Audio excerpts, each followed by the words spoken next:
Peanuts. Gotcha. Hey guys, welcome to Stealthy Elf Productions. We are here playing a little bit of Peanuts. Peanuts. No. What are we doing? We're playing Pathfinder 2nd Edition for you. This is our heroes. Peanut Finder. We're playing a little bit of Peanut Finder 2nd Edition for you. This is our Unearthed Inheritance campaign, part of our Heroes of Histaeria series. Before we jump in, let's say hello to our players. We're going to do it in a little bit of a different order because the layout's a little new, is the combat screen. So we'll start with Taruk. And then Cress on deck. So it's me at the start, like usual. Is it usually you? Yeah. Oh, okay. Then things are going to be going exactly as planned. I was like, who's first? And you were like, you. And I was like, oh, great. Hi, I'm Adam. Adam Teal online, or Mr. Ed Up. It's MRADDUP, he, they pronouns. You can find me under that name everywhere online. I do voice acting. I play TTRPGs. I cosplay. And yeah, you can find me here playing this game, and you can find me over on Tales Archived, where in January I'm gonna be playing L. Yeah. Pops. Woot. Or Pops. Or whatever other nickname he gains throughout the story. Man of many names. Truthfully. Button. Hello, I'm Button. My pronouns are they, them. I am Blue Button on social media, and when I'm not here playing Cress, you can find me also here in New World Rebellion playing Amanita. Adam's also in that game. You can also find me on Tales Archived in the Known Realms Telesh campaign, where I play Echinacea Belrose, who is just a little guy.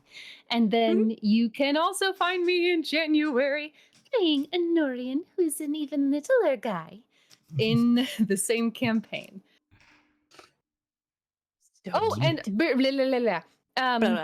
After you check out our stream, you should head over to Rolling for Charity. They are raising money for Doctors Without Borders for another day. There will be a raid.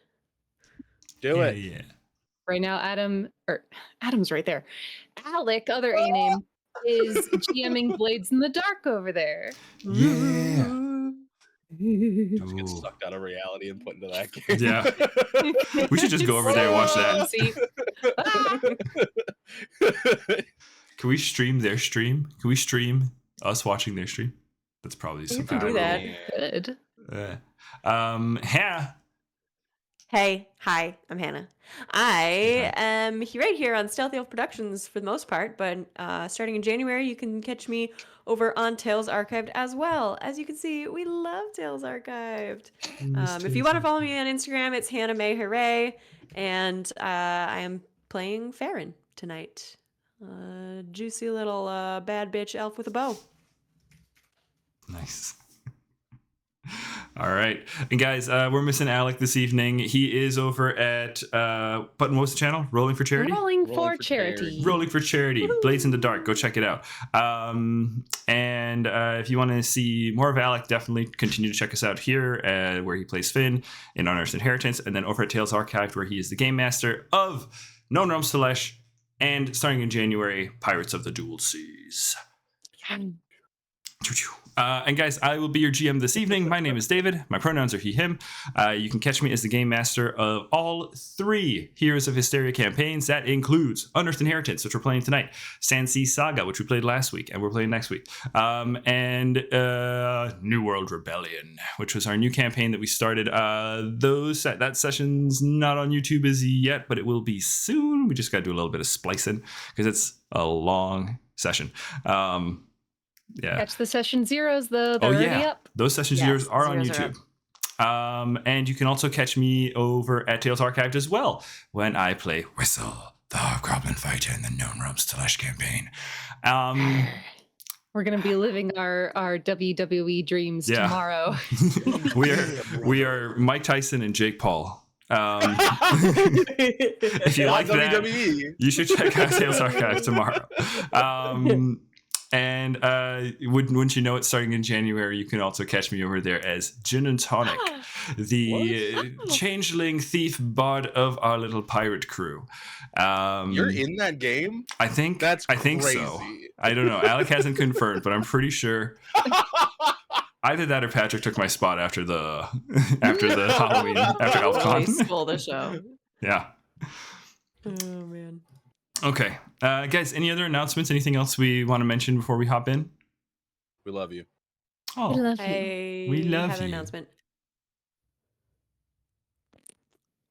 That's all. Is it? all right. 7 out of 10. 7 out of 10. I'll do better next time. This is our penultimate session for the year. It's this, Yeah. then God. November 30th, and then that's it for the year. For December, Schmoly. David lets his brain sleep. Yeah, we take a break in December. Hibernates. Yes, at least 1 month out of the year, we need to rest, catch up on world Yes. building. PSA.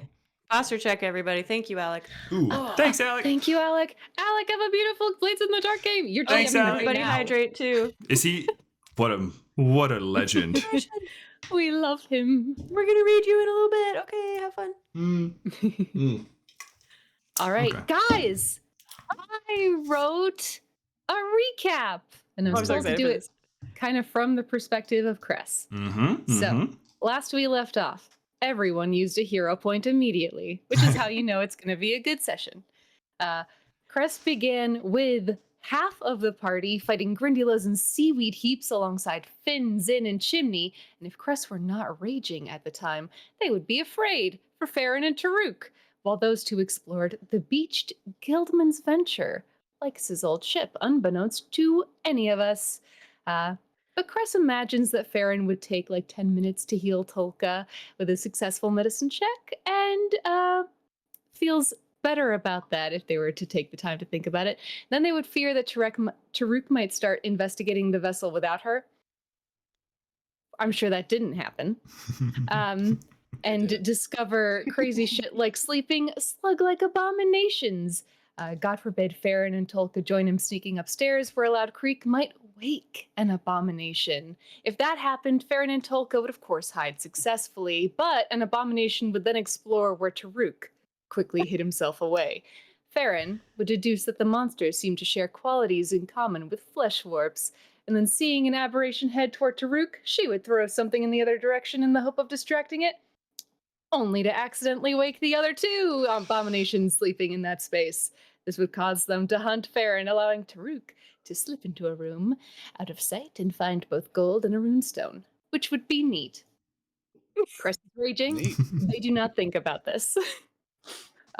But if Cress were in their usual worried state, they might assume that Farron would use the terrain to get the aberrations to stumble into a debris trap and then navigate parkour style toward the safety of the stairwell and onto the upper deck, where she would begin to investigate. Taruk would stealth his way upstairs as well on the opposite side of the vessel, where he would see cannons, another aberration, and a closed door. He would sneak through that closed door and feel very proud of himself. And then, of course, he would turn around to see a pile of limbs. Did I get it right? Mhm. In the corner.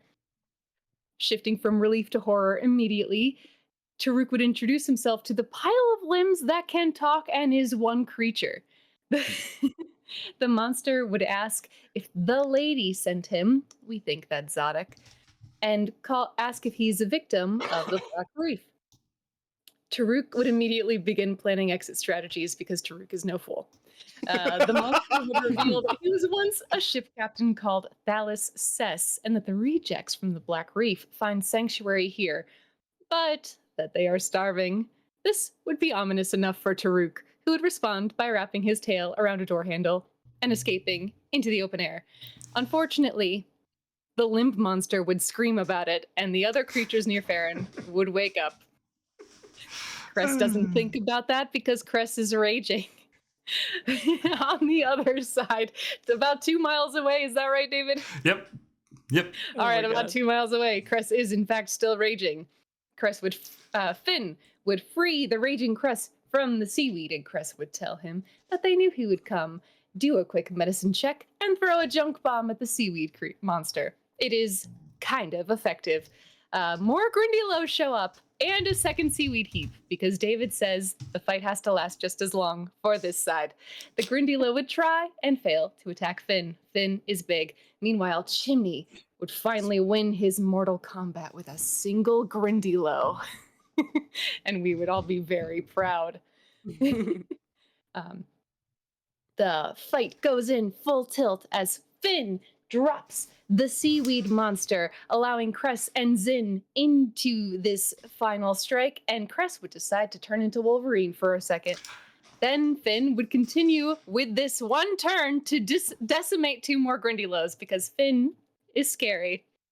Cress would then cast for the first time life-draining roots on the approaching Grindylow, decimating their numbers, including their leader, and successfully demoralizing the remaining ones who would obligingly run away. Thank you. I had blocked The that part new out of my seaweed. memory. Damn, that's right. Yeah, it did run Forgot away. about that. Yeah, no, all of them just. Then, as the new seaweed heap, poor little guy, spends its whole round trying to get to us, a white flame zips into view and lays waste to the fleeing Grindylows. There are ethical quandaries there, but Cress is too excited. The figure of Anatole appears on the cliffside, covered in tattoos, dragon scales, and bedecked with draconic horns that are new to Cress, and holding a very spooky trident. Anatole registers shock at seeing Cress, who responds tearfully. Finn gives the two a moment and springs into action, engaging the final seaweed heap because Finn just kills everything.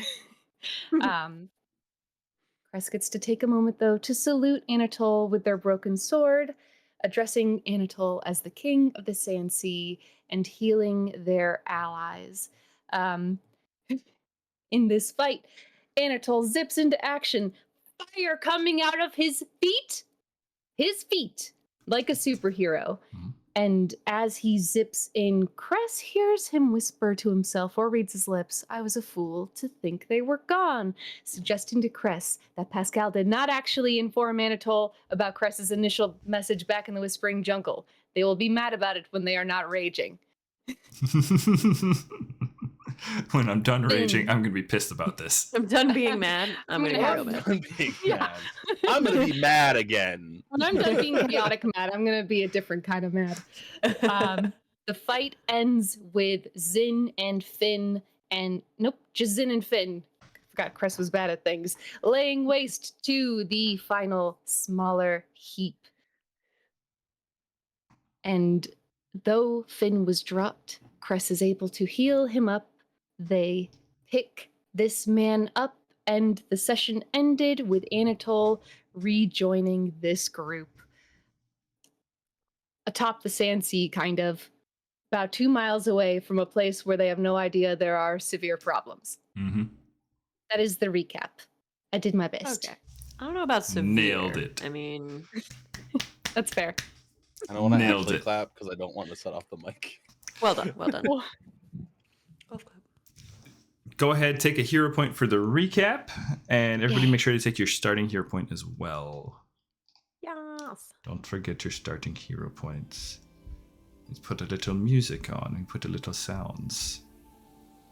Also, I need you to know that I took notes on your recap, which was specifically Finn is big, Finn is scary, Finn just kills everything. Yeah. And that's what you need to know, folks. Is giant. It's Finn in summary.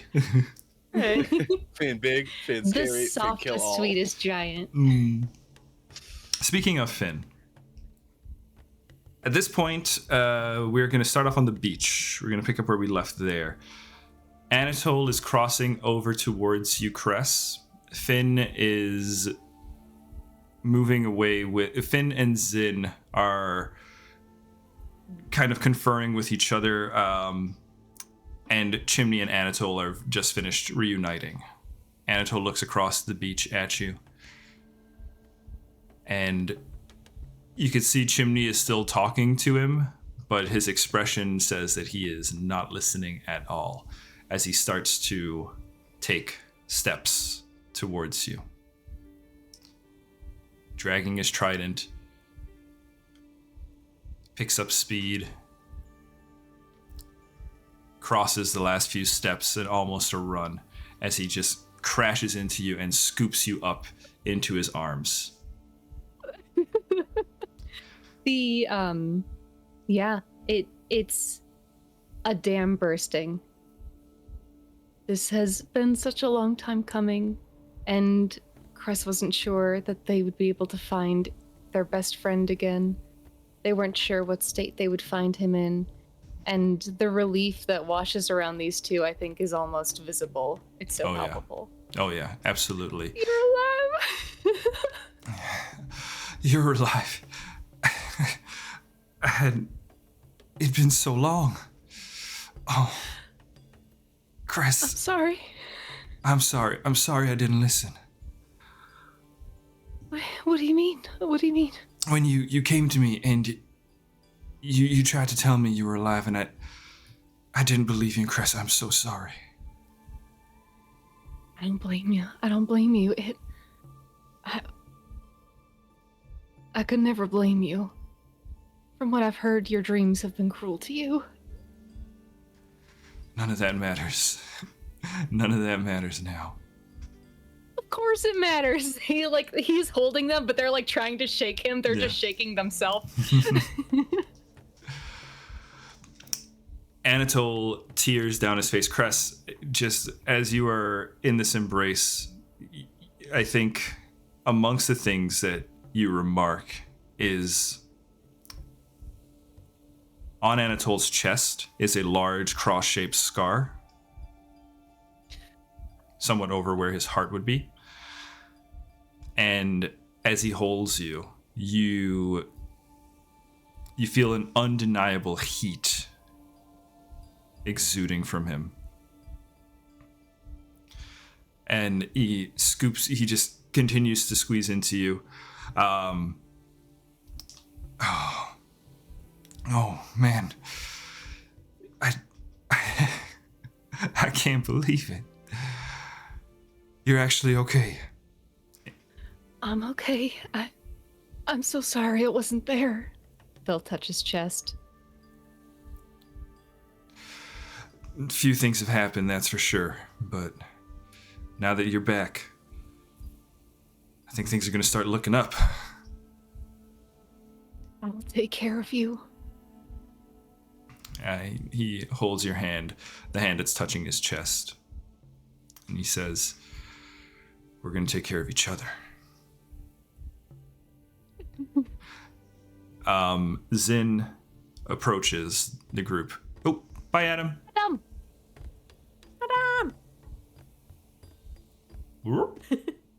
I believe in you. The stealthiest elf. The stealthiest elf. Yeah. There. They're back. Ooh. Hey. We all rolled a successful perception check to find Adam. Sorry, I was practicing the stealthy elf way, and I was trying to be stealthy. My bad. That's pretty good. That's pretty good. Yeah. Guys, where'd Adam go again? 8.5. I'm doing better, guys. Awesome. Yeah. Oh my god. Zin runs over to the two of you. Finn, hanging back, is giving a little bit of space as he checks over the seaweed heap and the grindy lows. Zin comes over and says, all right, well, looks like all you reunited. If it's all the same, I'm gonna get going. We got a couple more people not too far from here. I think I could make it over there and just make sure they're doing all right. Yeah. I haven't felt anything. I think I cast something on Farron, so I'd know if she'd been hurt. That's right. Mm-hmm. That's right. And It's like a life alert. that's right. Yeah. Farron hasn't taken damage yet, huh? Farron has not taken damage. Wow. Gosh. Okay, well, we can change Farron that took soon. damage during the first one. No, Tolka. Tolka did. Tolka Yeah. did that. I was waiting. Mm-hmm. Yeah, you were looking for it. I was too. But yeah, saying just, but we do have friends. They're exploring the shipwrecks. They thought they might be able to find something useful. You got more friends. Yeah, I think I told you about the Terraphants, way back when. Oh yeah, it was quite some time ago. You beat Terraphants all the way out here. No, no Terrafans, just one of their leaders. Her name's Farron. She's very capable. Oh, yeah. And then an elder named Taruk, who's from a place I don't think I'm allowed to see. Oh. Kind of, he's a very charming smile, this elf, at one time prince, now apparently a king. As he smiles and he says, "You're just making friends even at the end of the world, huh? Good for you." I mean, so are you. They'll gesture to Zin and Chimney. Not that that's surprising. Can't help but love you. Well, if your friends aren't far, I still got a little bit of power left in these wings. I can take us on over quick. I'd love to. We gotta talk about those wings. We got a lot to talk about, but yeah, if you're offering, Anatole, I know you... I mean, I wouldn't say no. He holds his hands out. He says, "You're just gonna have to hang on tight. We'll talk about these, but first thing you should know about him is I'm pretty fast." You're right. All right, noted. I think understanding that Finn is giving space, Cress will just press a healing... I'll get the gear right in a second. Elixir of life into Zin's hand and say, "Can you get that to him?" I know he's trying to give us space, but he's looking rough still. Yeah, he's being polite. Yeah, I'll pass it along. Thank you, Zan. Yeah, no problem. Hey, you be safe, all right? And You hang do on the tight. same. They wave a finger at you, Cress. All right, Zan. Anatole holds you close. You feel he's a good bit taller than you, Cress. You can kind of feel as he kind of crouches low. You feel that same heat kind of intensely emanate from the floor.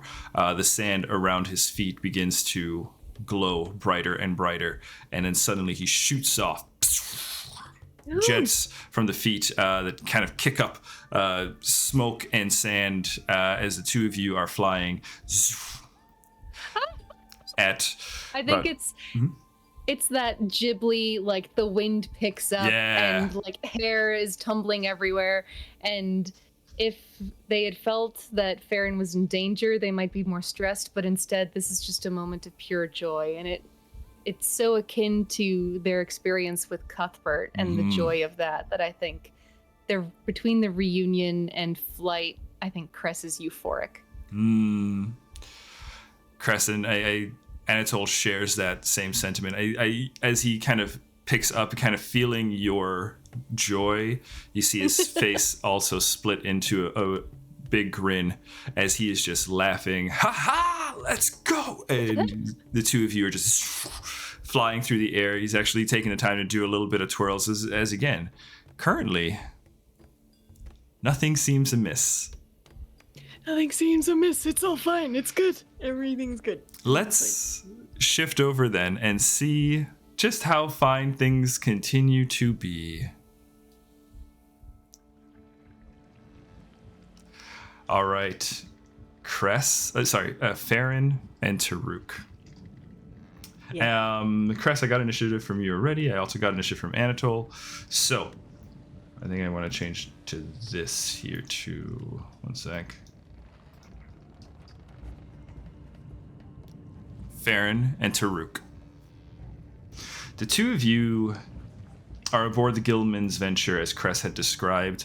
Taruk, you had just slipped out a side door as you are met with an amass of limbs and teeth that calls itself Thalos Cess, claiming to be captain of Azafast. Farron, you have just entered the adjoining chamber looking to make contact with your friend Taruk. And as you are about to enter that door, you hear a guttural scream, and you hear the sound of Taruk going through the side of the... You don't know that Taruk is going inside, but you do hear the opening and the hinging of a door on the other side. We are in initiative order. This last we called. Farron, you are up first with a 32 in the order. There are two of the slug-like aberrations that have now turned and now are aware that you are in the room and they are making their way. You can see their intention is clearly to get towards you. And they look angry. Okay. That's great. So, I don't suppose you would let me roll another perception check to see if I can hear anything beyond what I found last round? As an action, you can. As an action, I mean. Yeah. Okay. Absolutely. I'll You can do roll a that perception check first. to kind of Because I think explore maybe with your senses, yeah? Yeah, like she heard something happen, another door open past this door, but isn't quite clear on who's where. So, okay, really good. That'll be a 32. All right, damn, that's really good. Farron, that's your initiative is a 32, and now your perception check is a 32. 32! These slug-like abominations have roused, and they are making their way towards you. But Farron, you do not panic under this pressure. You press up against the door, and you reach out with your senses with a 32. I know you wanted to know specifically if Taruk is still in the room. You do sense that another door opened with a 32. Oh, I didn't mean to do that. You got balloons. With a 32, you get balloons. Unagi. With a 32, you can Okay. tell that another door opened and that there's a large creature in the room. I'll give you that. I don't think you can really sense beyond like where Taruk is, unfortunately, but you know. Yeah, that's fair. Yeah. I think... Oh, and I'll also say with your 32, I'll give you this. You know the creatures on the deck below are also very active now too. Yeah, so they're all coming for me. Mm-hmm. Got it. 2 actions left. 2 actions left, baby. Okay, I think I will use an action to command Tolka. Do you need to see Tolka? That's a great question. Command an animal. Command an animal. It doesn't say, it says auditory, so it has to hear me. Okay, She I doesn't hear me. will allow you. If you scream loud enough for Tolka to hear you, then sure. Okay. I will use an action to command Tolka to help. Or, come, attack, whatever. Sure. I guess I have to choose something specific, okay? Well, yeah, give me the idea. You want Tolka to run up the Command stairs and, attack. like, command an attack? Okay. Yeah, help me fight these things. Help you fight these things. So just attack, like, one of the nearest ones downstairs probably is okay with you? Because there are still other ones downstairs. Okay, cool. Okay, how about this? Tolka, come. Tolka, come? Sure. Yeah. Not a problem. Tolka, come. Now here's the thing. When I use a command action, Tolka gets 2 actions. Okay. So I guess she'll go after me. Sure. But She'll go after you. one of those She'll actions will be to come. Yeah, I will say both of them will be to come, because she'll need both of them to get over all of the stuff and to get towards you. Yeah, because Okay. yeah. And then I'm going to just hold my last action. Okay. Or is holding 2 actions? Readying an action. To ready? It To is, isn't ready it? an action, I believe might be to. I mean, ultimately, I'm just gonna Yeah, ready is a 2 action thing. ready is 2 action. So I will then do. I will draw a special arrow from my quiver, Okay. getting it ready, and that is my 3rd action. All right. So perception check to sense what was going on in the room adjacent to you. A command issued to Tolka, a loud auditory command issued to Tolka, and readying an arrow, drawing a special arrow. Okay, Tolka gets 2 actions. Tolka will move towards you. You have Tolka's stat block there? Yeah. All right. What is Tolka's athletics? Does Tolka have an athletics thing? Yes, definitely. Tolka. Few skills. +12. Plus 12. All right. Okay, Tulka makes it. Tulka does manage to make it up the stairs to you. Let me just see something here. Yeah. And say Tulka manages to make it just right there on the map for you. Okay. With Sounds her good. 2 actions. She jumps over the barrels. No one's there to see it, so sorry, but Tulka did some cool shit downstairs, guys. Off screen, Tulka's parkouring. Okay. I just got shot back to an episode of Conundrum Company where Zal was being very cool on his own for the entire episode. Sorry. It just Oh yeah, shot where me right I back. And killed no an one's entire gonna room know. of I killed an entire room of people and then joined them and they were like, "What were you doing?" And I was like, "I was doing cool stuff. I was Leave me being really alone." cool. Leave me Wasn't there alone. an episode of Critical Role where they all left and Was it Scanlan? one of them He, took like, down a soloed dragon? boss? Yeah. Yeah. Yeah. Yeah. Yep. Anyway. Okay. Taruk, my friend, you are up next. So I think Taruk steps out the doorway, sees this massive limbs coming at him, and there is almost this like split-second decision where I think in his head he's hearing all the advice that he's ever got of like what to do when a bigger creature rushes you. And what to do and how, since his whole entire life has been in the Ironwood, he knows what wild animals would do. And he sees that there is a large drop-off directly behind him. And if this thing is rushing, it probably isn't great at stopping. So Taruk, I'm going to have him use two actions to activate his warp step, and essentially as the door opens, he's going to grab onto it, use it to swing, and start crawling across the side of the ship. I'm going to essentially climb with it across the side of the ship because he's like, he can't get me here, so hopefully he can't fucking get me here. So I'm going to use warp step to go 60, and I think as Taruk crosses that, he like because let me just double check 60 again. Right there. Yeah, you can definitely get there. And that port that you're passing there, if you wanted to get into the room, you could try to squeeze past the cannon. Like as you're moving here, you could totally see inside to that room. I think it's just like, and he like looks in for the split second and sees Fanner's like, "Get the fuck out of here! What are you doing?" Like keeps like going. Hell yeah. And then for my last action, I think I'm just gonna swing around this corner because there's still like a top deck. Yeah, there's still like the top deck there. Yeah, it's not on the map there, but yeah, there's totally a deck there on the other side of that wall. So I think he just swings around this corner and like doesn't know what to do now that he's seen Farron in there, and he's like, and just kind of stops and waits by the door to see if Farron's coming through or not. Okay. And that's where I'm gonna end it.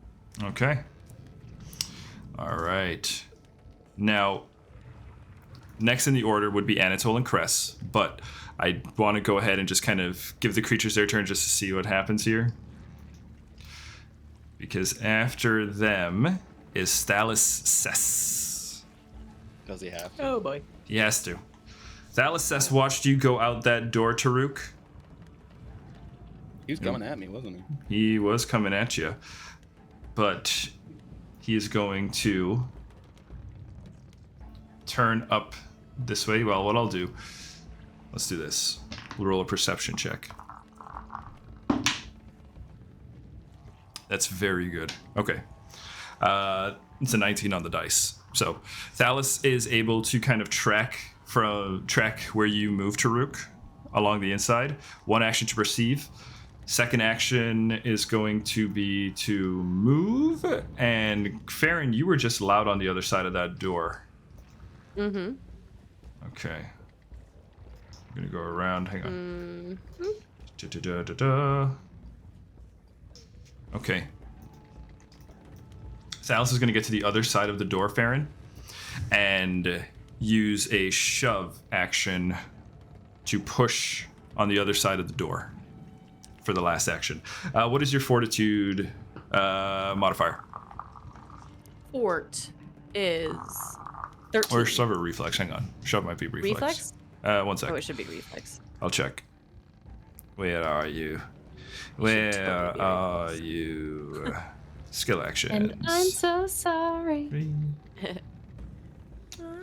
No, it's against the Fortitude DC. Athletics against your Fortitude DC. All right, 13. All right, 33. So that's a crit success. You are shoved 10 feet forward.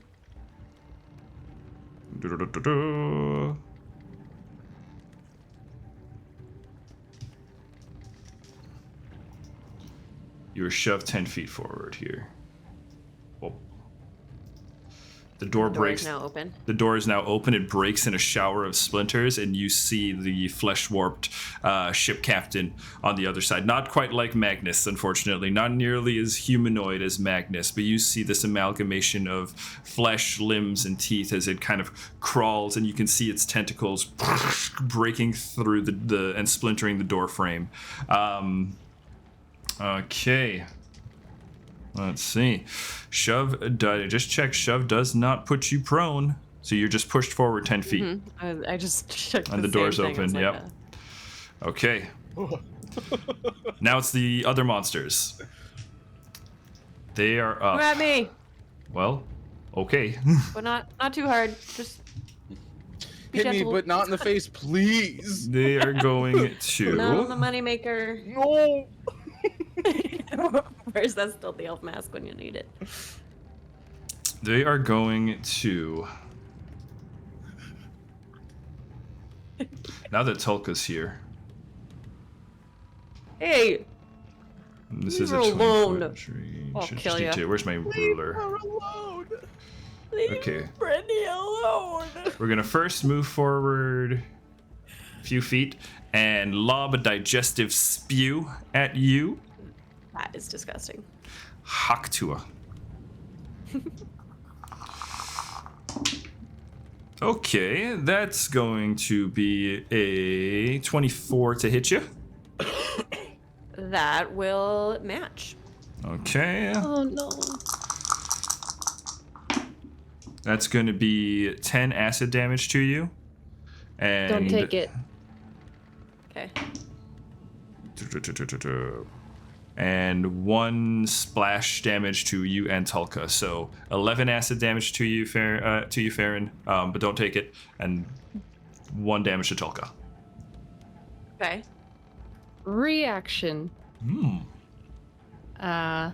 Well, actually, this is a good question. Okay. Am I within a mile yet? If I'm not, then I don't actually get to take the damage. I have to be within a mile. You are within a mile. Okay. Anatole is very fast. Actually, you know Anatole's what? Very Hang on. fast. Yeah, no, for sure, because the 10 minutes that Farron had been, yep. And we'll roll the d4 once Farron gets hit. Yeah. Okay, that's very, very generous. Thank you. Yeah. So, reaction.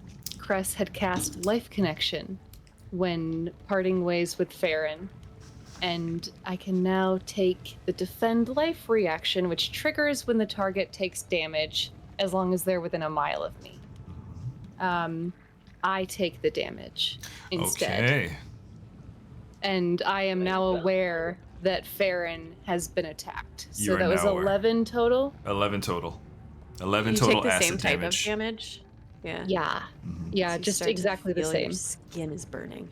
Yeah, I think Cress has been holding on to Anatole, whooping and hollering, and the two are just chattering, I think, excitedly at each other. Yeah. And like, not like just a deluge of words. And then Cress folds in and goes, ah!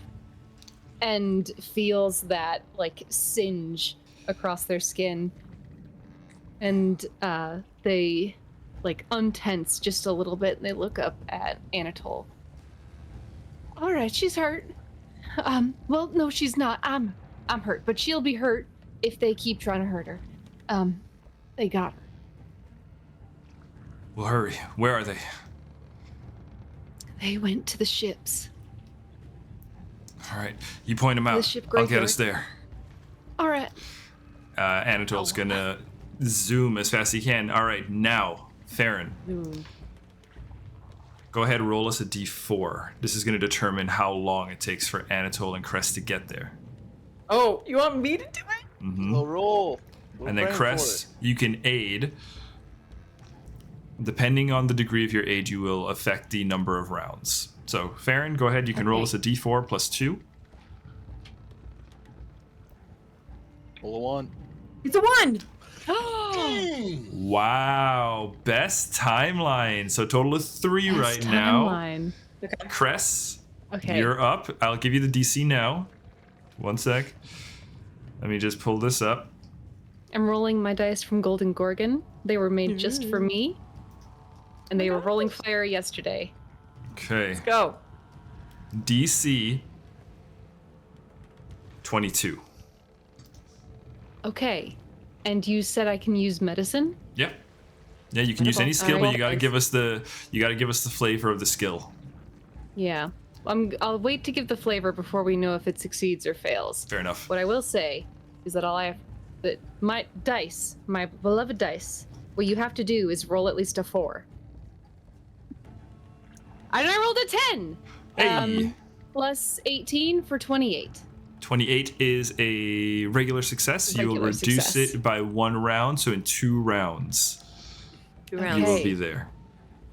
We're gonna be fine. And the flavor of this medicine check is that Cress has gone from chattering and just like spewing ketchup, like the two of them, like faster than they could actually process learning what they're saying, to just an incredible focus. And they are taking in everything about the way that Anatol moves and comparing it to like Cuthbert's wings, and like when Cuthbert's wings get tired and are sore and what they need then.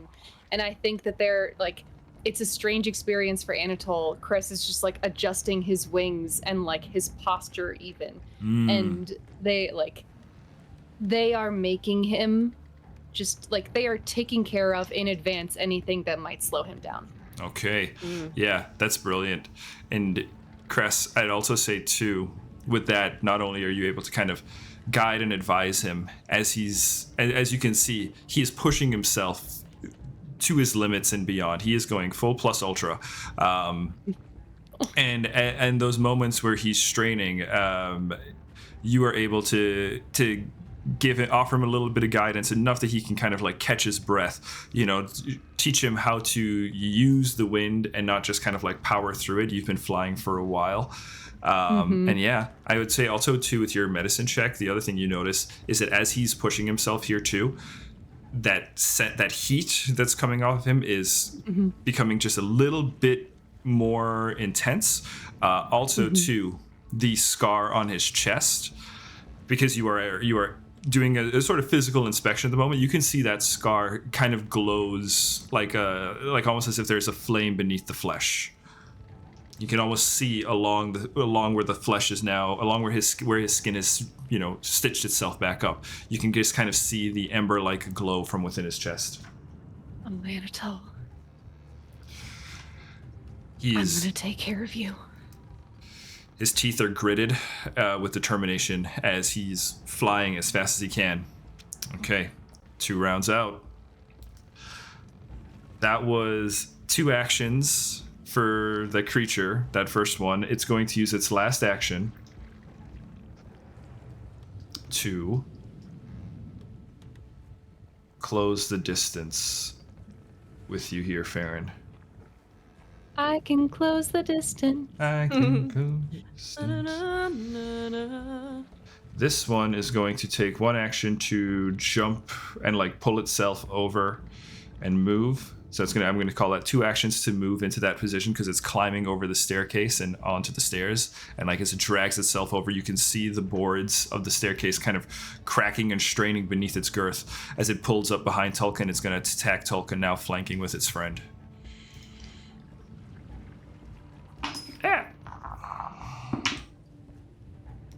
Okay, Tulka, that's going to be a 17 to hit Tulka.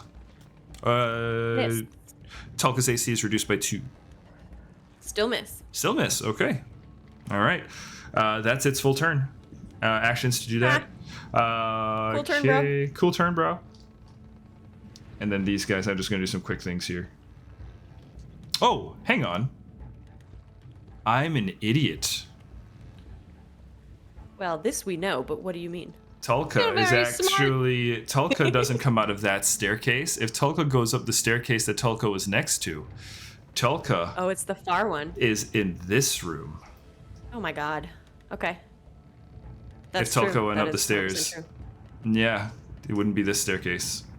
So, okay. Hannah, I'll leave it to you. Tulka can use the 2 actions to run down the ship on this side, but you can see will be more evident. We'll be passing more monsters, or go up through the safer route but be further away. Which way would you want Tulka to go? Ugh.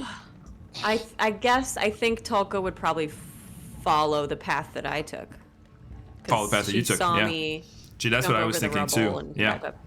Okay, so yeah, Tulka's up there. All right.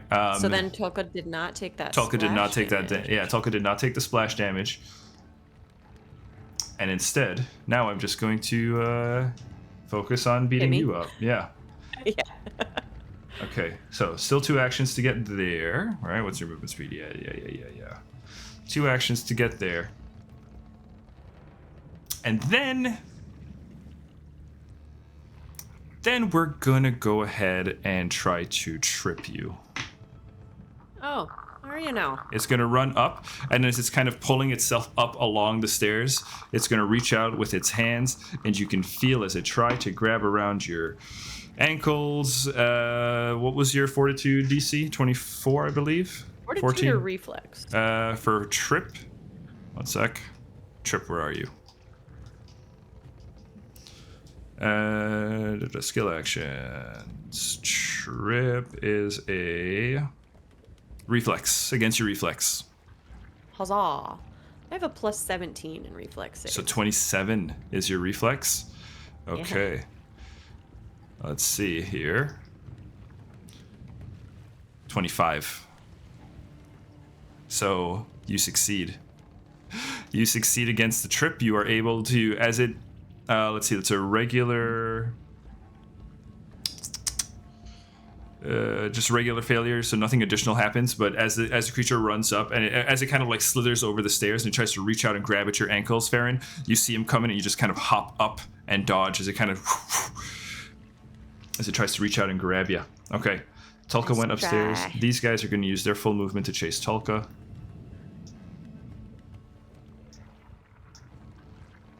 Okay. This one's going to be able to get all the way up behind Tulka with all 3 actions. This one is going to...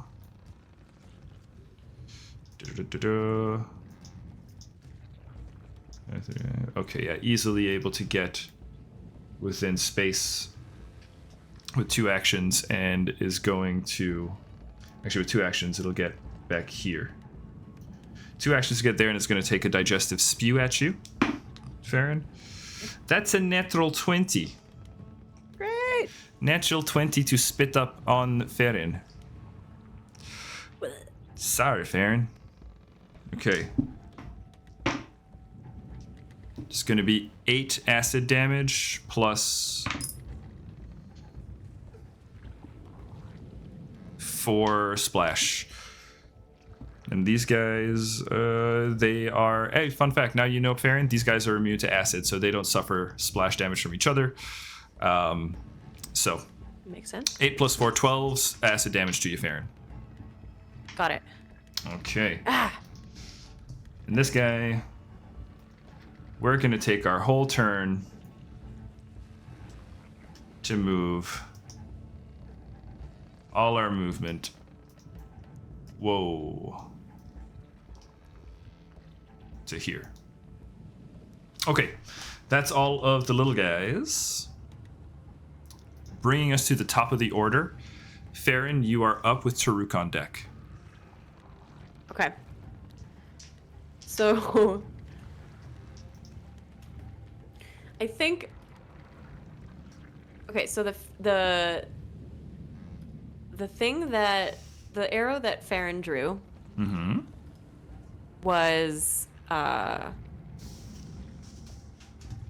was something that she would have chosen before seeing what this creature was. Okay. So I'm trying to figure out if I should try it and see if it still works on this thing or Up to not you. waste it. Up to you. I'm gonna say let's just maybe we deal with the things right in front of us actually. How big are these things? Those guys? They're medium creatures, so, Yeah. you know, Medium. upward of imagine Saint Bernard sized slugs. Yeah. Or human Alright, I will sized do- slugs. Like really gross mermaids.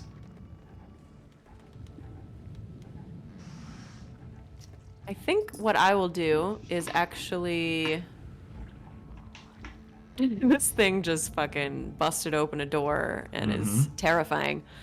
So I think I'm gonna just try to shuffle my way around them and get out of this door. So let's Sure. see what my movement allows here. Yeah, so you can try to tumble Gonna through them do- as an action, or you can try to make yeah, your, I can do that. Or you could try to go around them. Keep in mind tumble Oh, through. hold on, I'm gonna tumble through. Tumbling through. I'm good Head at that. for it. Yeah.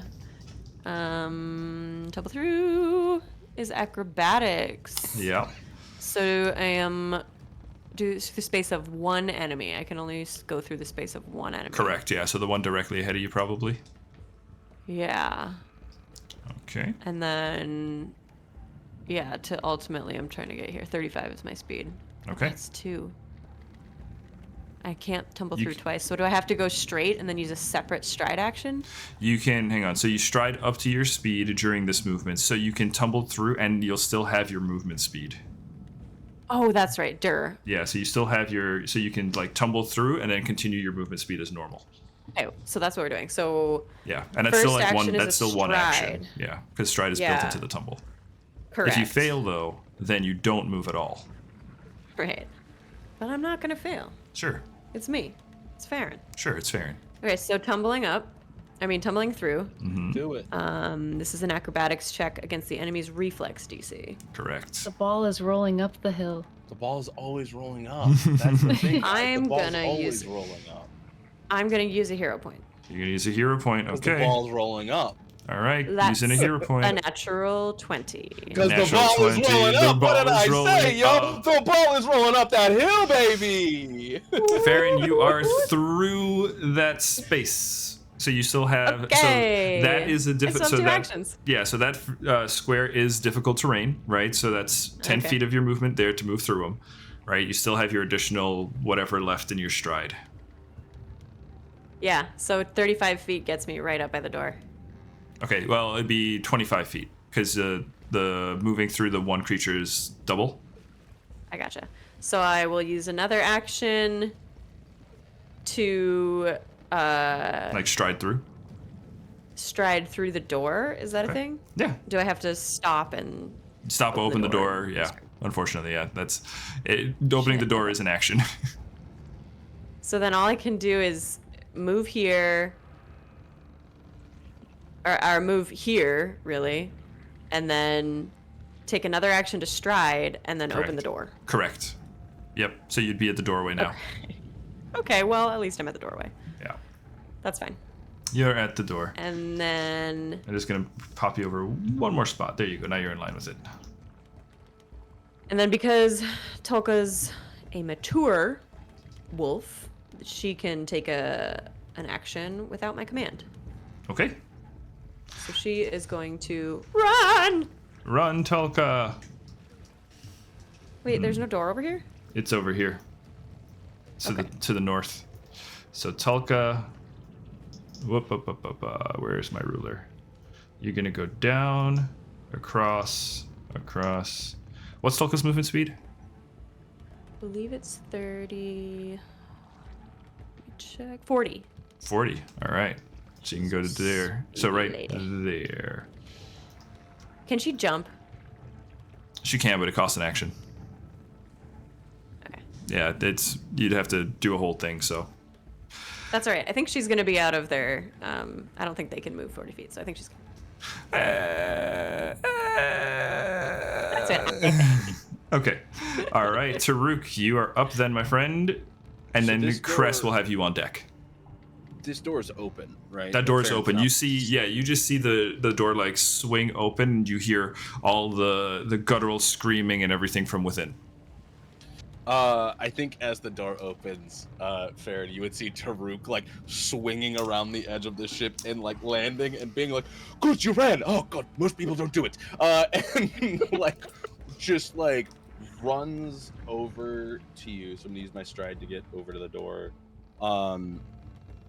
And puts a hand over you and casts I just looked at it 10 seconds ago and now I can't read. That's always tricky. I when that know, right? happens. I'm gonna use my tingling flora Oh, to cast that. on the group of it's- enemies right there. Yeah. Yeah. Okay. yeah. Okay. Plump 'em. That's fair. Yeah, so I've described this many times, but you see the spores of the ironwood start to form in the ground to slow them down, as the spores are literally giving off iron spores that are weighing them down and making them move slower. Yeah. It 20 is a foot. 20-foot burst. I got Yeah. you. I got you. That's a pretty good play there. It's a pretty good play there, Adam. Thank you. Nicely I got done. real scared. You put whatever the fuck that thing is in front of us. All right. Very sus. Like I that. saw a face. Yep, perfect. I saw a face that is quote too big. He's got a pretty big face. That's a little too much face for me. There's Thank too you. much of everything I've experienced in that. Okay, so let's see. Um, All creatures that start their turn attempt to reflex save. Yeah, so they start their turn there, which they will because that's where they are. They'll attempt to reflex save. Okay. Take a minus something, and on a failure is immobilized. Okay, cool. Yeah. So yeah, I think Taruk is like, great, we need to keep running, as he like, you just see like this blast comes out of his hands, and you see those spores grow into the wood itself, and you see the iron spores start settling down on these limbs of these creepy flesh mounds, to just weigh them down, to slow them, and he's like, great, run, Nice. fucking run, we Yeah, need to just- go, On it? we need to fucking go. Like, They're Fine, just getting Tolka. caked in rust as they're trying Yeah. to. but that's it for me. That was all my. That's all your actions. Okay. Cress Nice. and Anatole, you guys are flying over as fast as you can. You feel the heat pounding in Anatole. You can see Cress with your just kind of riding your previous medicine check. I will let you know the conditions that he is taking on. First and Yeah. foremost, he is suffering some damage due to the magic that he is exerting. You can see that he is pushing that magic through, so he suffered a bit of damage there. But conditions-wise, he is clumsy, drained, and fatigued. So when he lands, he will have those three conditions on him: clumsy, drained, and fatigued. Okay. Are any of those emotion effects? No, unfortunately. I don't know if I wasn't sure if fatigued might be. Okay. No. I think what Cress is going to do, seeing this take hold. Sorry, I have to No, read you're good. things. You're good. You're good. Um, This game has a lot of reading and a lot of math, and I love it for it. A lot of peanuts. And a lot of Lot of peanuts peanuts. to find. Aw, nuts. Peanuts. Peanuts.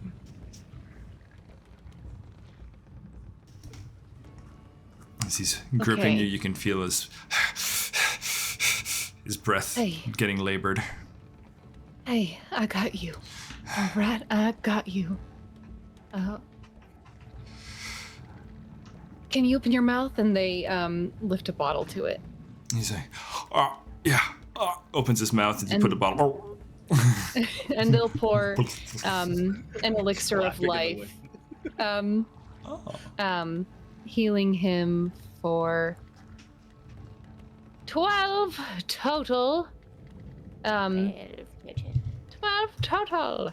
But he's also what's the item bonus? He gains a +1 bonus to diseases or poisons. They felt acid, which is not exactly the same, Sure. but Cress But- knows that they could be going into a space where that could matter. Yeah, could be adjacent.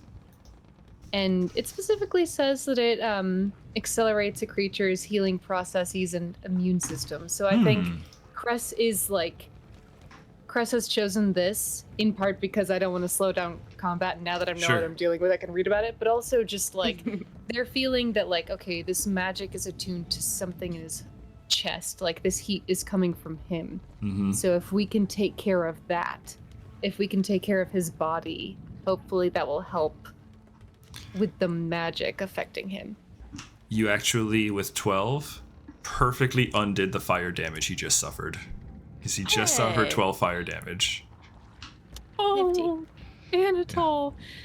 Yeah, I think seeing that heal and realizing how he's pushing himself, Cress is just like, I'm never asking you to do this again. I'm so sorry.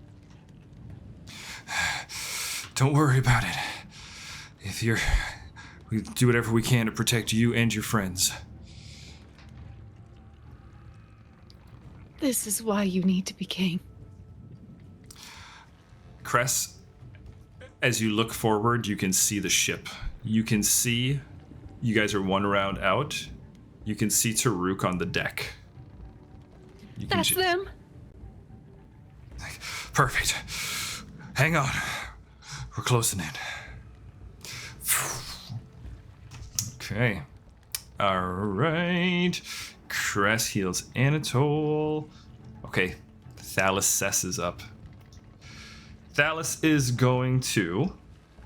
Well, this is difficult terrain now. Man, Adam, you kind of screwed me here a bit, buddy. Not gonna... I can't pretend that this doesn't kind of... I don't have any spells that hit multiple things except for that one. That's a pretty good one. That's a pretty good one.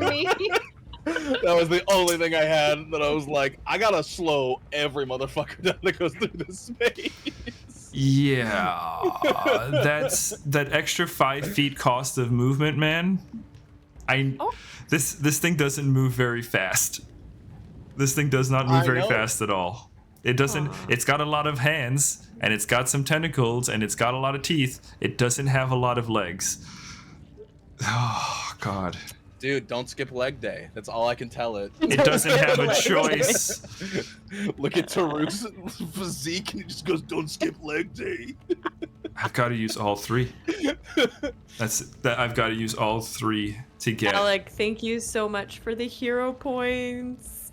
Oh, you guys Alec got just hero gave- points? We getting hero points? Gave one to Crescent Farron. Okay. And none for Gretchen Wieners. Sorry. Okay, so That's let's on see. fucking Gretchen Wieners? What the fuck? None for Gretchen Wieners.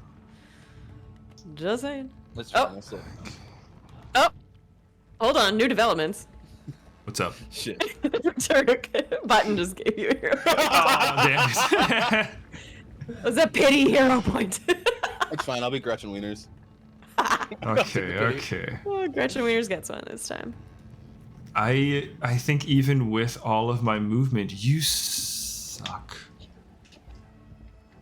That's three actions to move, and this is as far as I get. Because of the difficult fucking terrain. Excuse me, This sorry, is like censors. heat blast. Sorry, heat blast fight where you're just like, and it just goes. Blah, blah, blah, blah, blah, blah. La, la, la, la, la, la. That's the turn. Yeah. It just rolls forward. It just rolls on forward, doing its best to just hits the thing. Or, yeah, because he doesn't start his turn in it. It's just now difficult terrain. He'll start his turn in it next turn, and then suffer and then have to make the save. But it's difficult terrain regardless, because all surfaces in the area are difficult terrain. So each round that starts his turn must turn, and then until if he fails a reflex saving throw, then he takes a movement speed penalty on his turn. Okay. Damn. Well played. Hero point. Get over those. Another one? I'll take it. Wait, hang on. You want ready for this? No, I got it because of Button. Oh shit! Yeah, you're right. Never mind. Take it No, I back. already marked it. It's fine. All right, you no, can you just can have keep it. it. You have it. Okay. Whoa, boy, that's brutal. Right. Okay. Farron is stacked with hero points. I don't need any more gifts. Yeah, Don't same. waste your elf I'm points. full. I'm fully full. Okay. Thank you, though. Thank you. So these guys, okay, they're up. They're gonna make their saves now. I'm gonna have them make their saves. We got 3 of them on the board. I can't have all 3 of them fail at the same time. So let's see here. They're gonna roll good. individual. It's against my spell DC, right? Yeah. Is that how it works? Okay, that's 21. 21 is the save. Yes. Okay, I've got 2 19s and a 9. 2 19s and a 9. The 2 of them are definitely saving. You said it was reflex, eh? So 2 of them get a regular success. Unfortunately, it's the 2 in the back here. And this guy got a 14. You said it was, what was it? 24? 21. 21. Okay, so just a regular fail.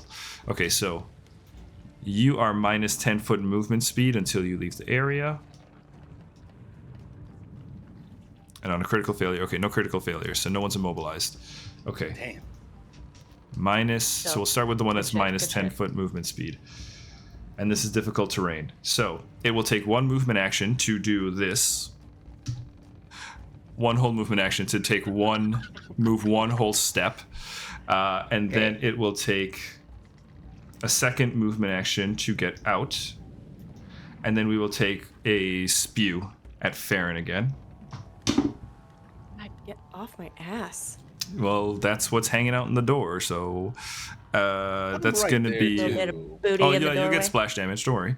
Don't say that. That's just rude. You get, it's a 20 to try to hit you with the digestive spew. A miss. Okay, that's a miss. That's your full turn. Okay, these guys don't have their movement speed reduced, but this is still difficult terrain. So, that's 10 feet, that's 20. That's 1 movement. That's 1 action. We're going to go ahead, we're going to step out with the second movement and get right up next to Farron. And with that was moving out there, we are going to go ahead and try to trip Farron. You can try that again. We're going to try that again. Please. Let's see. That's a 25 to trip against your Nope. reflex. Damn. My reflex DC is 27. Damn, all right, that's his full turn. Okay. That's crazy. Yeah, that's brutal. Okay, that's Reflex 15 is feet. way higher than mine. That's Pretty 30. fucking agile. So that'd be okay. 2 movement actions to get out to here, and we're gonna spew at Farron. Yep. 6, so 23 to hit you, DC. Nope. Oh, against your AC. nope. Wow. Damn. Okay. Okay, I'm that's their dodging, turns. Ducking, dipping, diving, and dodging. Okay, hang on. So let's see. That's those guys. You are all your movement speed, and you're gonna end up right in there as you run up the stairs and end up in there. You're enjoying this way too much, Adam. I'm sorry. It was because I was like, this is my last ditch effort to throw something there. And the reason why I'm laughing is because I didn't expect it to go like this. I was like, this is going to stop like one of them. And now it's like becoming a traffic jam. And that's why I'm just dying at this. It's pretty great. So I didn't expect any of this to work, if I'm being 110. my TTRPG plans rarely work. Button can attest. That right there is a killer play. Okay, what's Tulka's AC for me here, Aaron? Tulka's AC 23. Okay, miss on Tulka. Haha. Use 2 movements to run up behind Tulka and try to scratch at Tulka or claw at Tulka and missed. So Can't touch this. literally. Okay. Damn. Wow. Well, what's wrong, David? Things not going the way you wanted them to, huh? Guys, I'm gonna go pout. All right.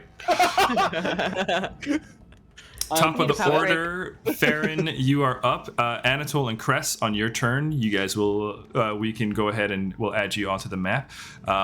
Cress, in the meantime, while they're doing their stuff, you can choose where on the map you want to have Anatole land, because he'll land, and then you'll have your full turn. Okay. And we can see where they are. Yeah. Okay. So you can, I would say anywhere on this map that all of them are on. You can't see Tulka, so you don't know what's happening with Tulka in here.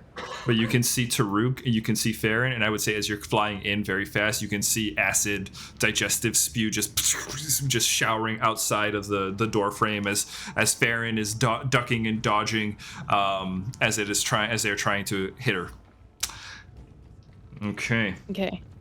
So Farron, while Cress is thinking about that, what are you up? And Taruk, you are on deck. So Farron shows Taruk the horn, the powder horn, that she hooked onto her waist, and she's just like, "We're doing And this." I point at the big one. So I think what Farron will start doing is creating a trail of powder. This part that we can't see, this is just what open. That's open ship deck. Yeah, there is Open a ship deck. yeah. So there is a here. Let me do a little bit of drawing work real quick here for you guys. Take me a picture. I will try to literally do so. Can I also just say, if you show me that powder horn, Taruk just says pour it, like, here. Pour it Oh, directly just at our feet. pour it all out? Yes. Okay. What? We're running. You got a little. We're running for sure, right? You got a Like little spell. that's what we're doing, right? Yeah, yeah. Okay, I mean, great. Yeah, then pour it at our feet. Okay. I'll actually, you know what I'll do is just give one to you. I took 2. Oh, hell yeah, then. Yeah. Okay. So I added some stuff to the map there. This section here is a hole that goes into that rectangle. Is a hole that leads into this rectangle here, right? You can see that's where they would kind of do like loading and unloading of the cargo hold, right? Where they kind of like pull, they'd have a crane kind of lifting and putting things in. So that is an open area. That's a hole that leads into the bowels of the ship. Everything else beyond that, I think I can actually probably fill this just for maybe ease here. There you go. Okay, that's a hole into the floor. Everywhere that's the black tiles, those are all just wooden deck. Gotcha. And Sound then is good? there a wraparound to the back where Tolko's door is? Oh yeah, that's right. Yeah, there's a wraparound that goes. Good call, Adam. Let me just do a quick little resize Yeah, I was just here. wondering how we were noticed gonna that. get back there. He's like, This is gonna kind of taper off a little bit, but I'm just gonna kind of. I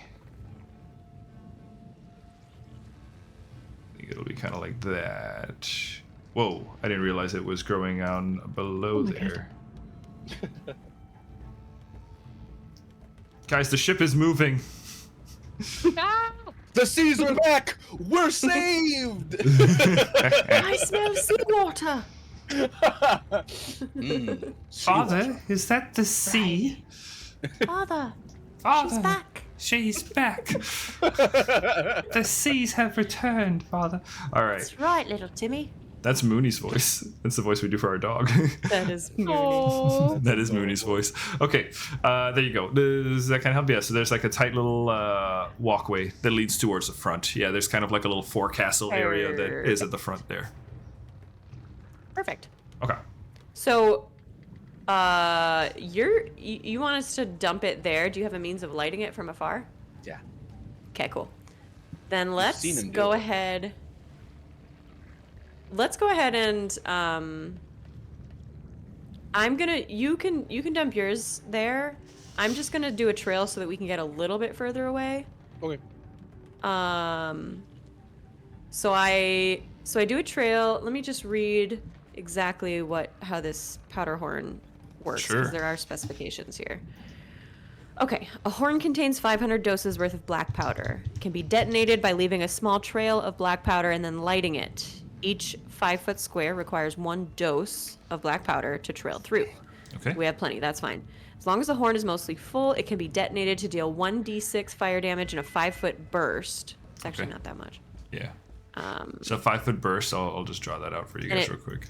And it takes 1 round per 15 feet of powder trail laid down for a horn to detonate after the trail is lit. Where So are you putting it? In that's this square. box? In the doorway where we're standing. If multiple horns detonate simultaneously, it can increase the area of the explosion, but the damage in overlapping areas doesn't increase. So we could do like 2 right next to each other, or 2 10 feet apart Mm-hmm.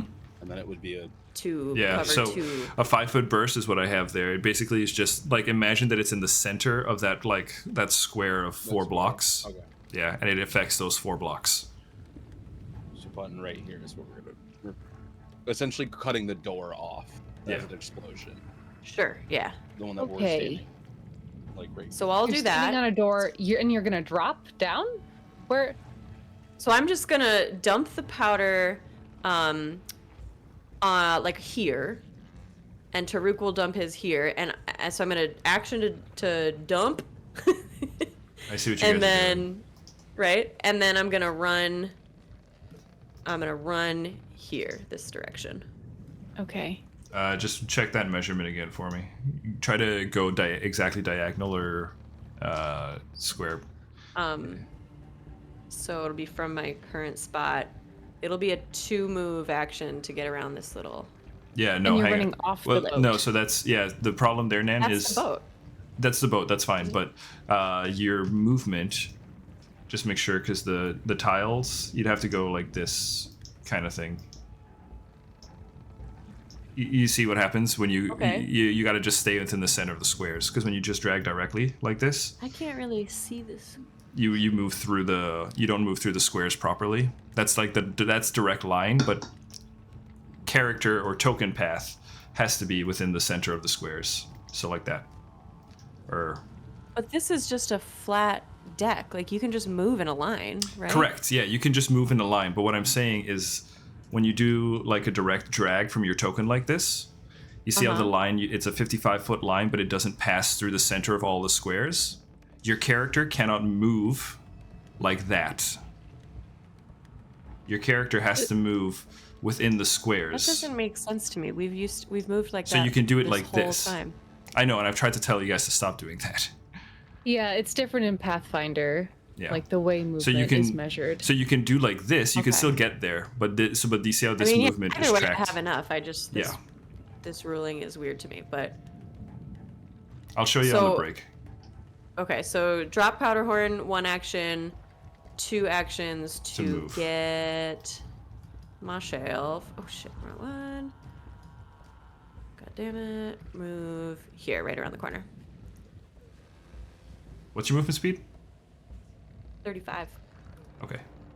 I could go further if I wanted to. You could go further if you wanted, yeah. You could indeed. You could do up to 70. So, whoop. So that's that, and then Telka goes right after me, so Telka's gonna try to get the door open. Can Tulka open a door? I mean, she's got athletics. She could try to shove the door open. She could try to shove the door open. Okay, Tulka, give me a force open. You know what? No. Telka is a wild animal. She would attack this thing. Okay. All right, Tulka, give me an attack. Attacking with the jaws. Good. 29. 29 hits. Go ahead, roll damage. 29 is a crit, actually. Hell yeah. So go ahead and double That'll your roll be- damage. That'll be 16 plus 3 piercing. 16 19. plus 3 piercing. 19. That's what the dice doubled. All right, 19 damage. That's real good. That's real good. Ouch. All right, And that's it. cool. All right, that's Farron's turn. Taruk, you are up. And then Cress, you're essentially on deck. Okay. So I'm gonna have Taruk take 1 movement and go here. I'm trying to. It's the closest I could get to that square that, Sure. like right where the hole is. And then readying an action is Two two actions, right? Yep. So with my other 2 actions, I'm going to ready a 3rd level third rank scorching ray on the horn that is left there. Okay. And the square that I put down for the horn over here, that's okay with you guys? Can you see it? So there's two horns are down. I haven't Two dropped horns. mine. You- I'm still holding You haven't on. dropped your yet. Yeah, I'm that's still what I'm holding on saying. to mine. So just the one horn Yeah, right that's here. fine for mine. Yeah. Okay, perfect. Cool. All right. Okay, Taruk, so you've moved back and you are readying to blast when Blast things... it, yeah. Okay. When something comes through, like when they come through, he's gonna wait and hit it. Okay, sounds good. Cress, where would you like to be placed? Where would you like to come down? So, can Cress sees where their friends are running and wants to, I think, go where Farron is. Okay. But seeing what they're running from, can Cress and Anatole do like a flyby move as they're coming down to land? Yeah, I would say Anatole definitely has the movement. So yeah, we'll have Anatole. We'll have Anatole. Will just be doing the movement checks, and then you unleash your ability. Okay, it's nothing crazy, but I just sorry, think dropped the it's dice. what I just think they would. So as they're flying past, heading toward Farron, Cress is going to take out their broken blade, and they're going to point it out at these enemies and say, "Leave them alone!" And from their dragon-touched focus, Cress is going to activate Breath of Dragons.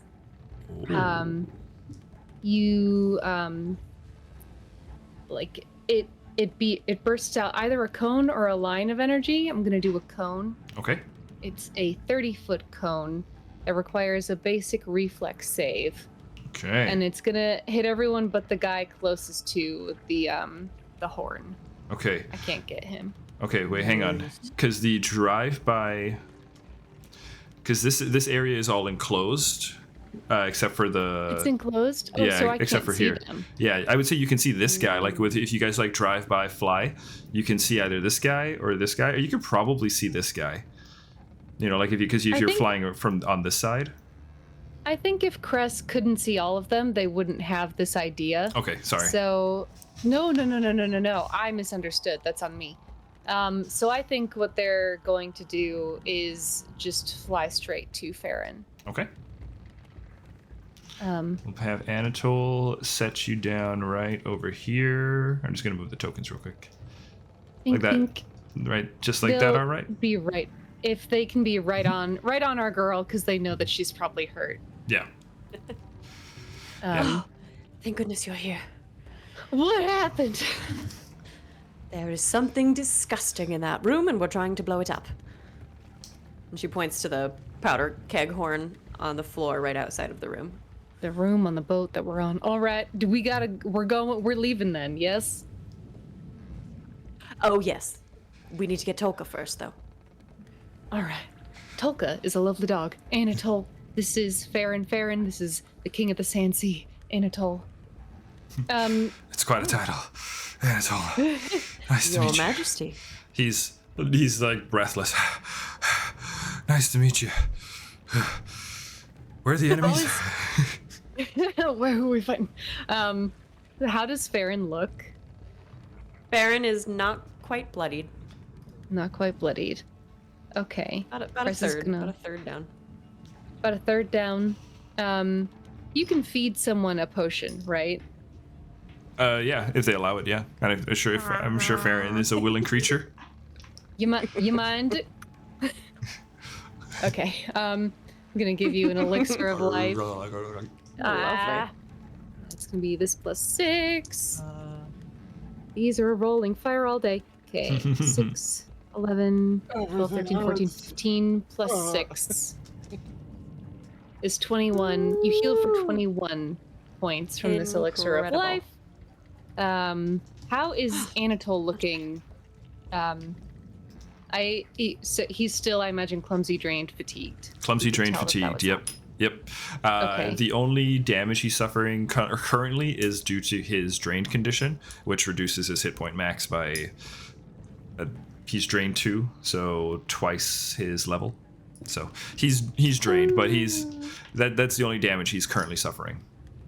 Okay. Chris is still like, fuck. Fuck. All right. I'm sorry, Anatole. Don't worry about me. That was one action.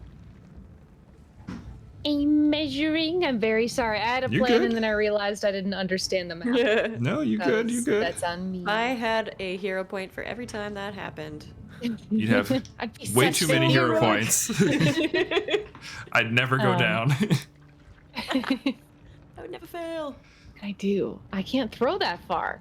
I think it's 2 actions to ready an action, correct? 2 actions to ready. Yep. 2 actions to ready.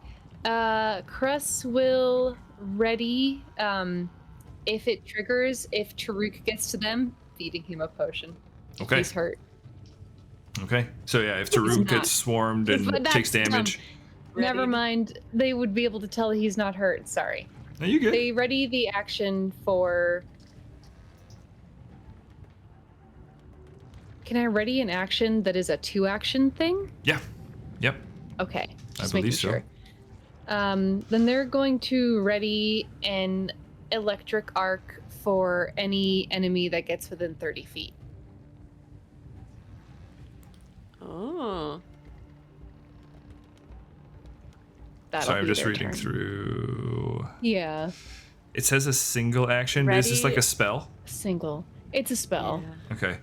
Okay. Yeah, I would say it's okay. I mean, You're allowed to say no. Like if ready it's for Readying action. is 2 actions as well. Costs Yeah. 2 actions. to Readying ready costs a 2 1 action. actions. Yeah, that's the thing. But you said but you can use it as essentially use the action as a reaction. So like you get a specific trigger. That's a trade-off. So yeah, it's only a single action. Sorry, button. you're good. I'm Do you Just want me You could to aid? change too? Because then I don't have. Oh, because is mine's yours a also spell level. as well? Yeah, mine's a Okay. spell. Then yeah, you'd I have thought to I could change ready your. spells. That was my bad. No, you're good. You're good. I'll look into it. I will say let's allow it for this session. I'll look into it because it feels like you should be able to do that. I'm sure there's probably some sort of rule. Well, it's 1 action to throw a bomb. Yeah. So I think that just makes more sense. So Yeah. I'll do the ready in action Hmm. to throw a... I mean, let's keep it consistent. I've been throwing... Or, no, I don't Oh, have any more junk bombs. Your I'm junk out bombs. of junk bombs. Out of junk bombs. I will have more tomorrow. Junk bomb economy. Junk bomb economy. To throw a frost vial at one of these guys. Ooh. Ooh. I Okay. got vials. We got files. Okay, yes. So that's what I ready. Okay. Taruk, for your ready, or you can take your 2 actions. Yeah, I'm gonna take my 2 actions then. Sure. So I would use the one to run to there. Run to one to run to there. Then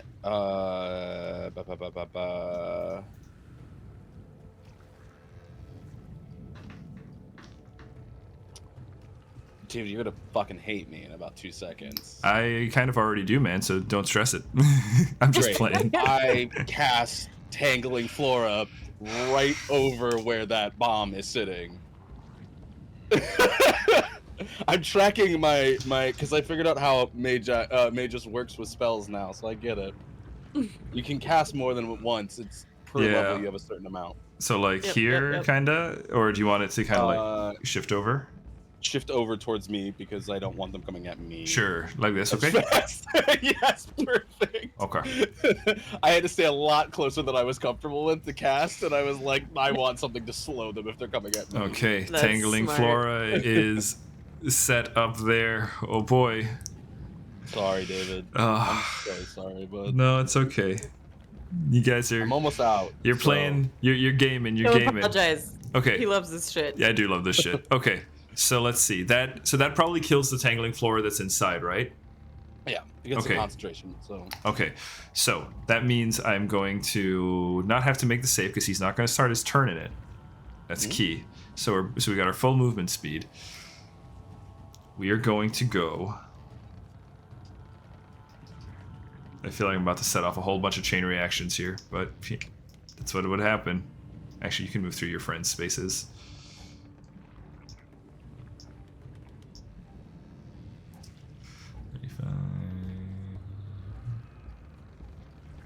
30 feet would get you right to the door. Just want to do a quick measure on something. 30 feet gets us right here to this door. Right, where are we? Oh, you lucky. All right, well, here we go, friends. We are going to be moving out Dance. into the trap. Let me have it. I can't. I have to wait until my next turn. Oh, do you now? Yeah. Okay. Okay, so we moved in there. That's 10 feet. And then we don't have the movement speed to get out. We don't have, oh, hang on, we could actually do 5 feet this way. It's gonna move. He can move 5 feet like that. So he'll split. All right, because he moves in. And you have only 15 feet, 10 feet to get in here, 5 feet to move 1 space. Yeah, because you move up and then pop as 1 space. Yep, that's it. That's as far as he can get. That's as far as he can get. Okay. Frostfile was readied? Or what's the trigger for Frostfile? He's got to get closer. It's 30 feet. He's Okay. 40. Okay. Well, that's his full turn. That's all 3 to get right there. Bad guy, other little dudes are up. We'll start with then 1, 2, 3. So you have...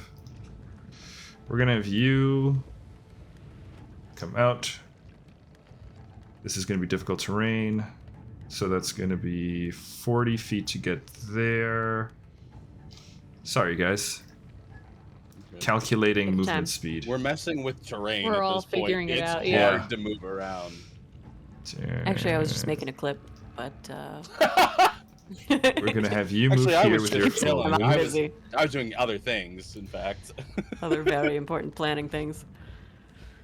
Also, I need you guys to know, I posted this in our chat, but like, David's description of Anatole flying is a Monster Hunter monster, like directly, and I was like, it's Valtrex, who's the Are jet those the dragon. gifs you were posting? Yeah, it's a dragon that essentially its wings create like jet Jets. fluid Yeah, that's so that cool. like it can like lock in and shoot off at like even faster speeds.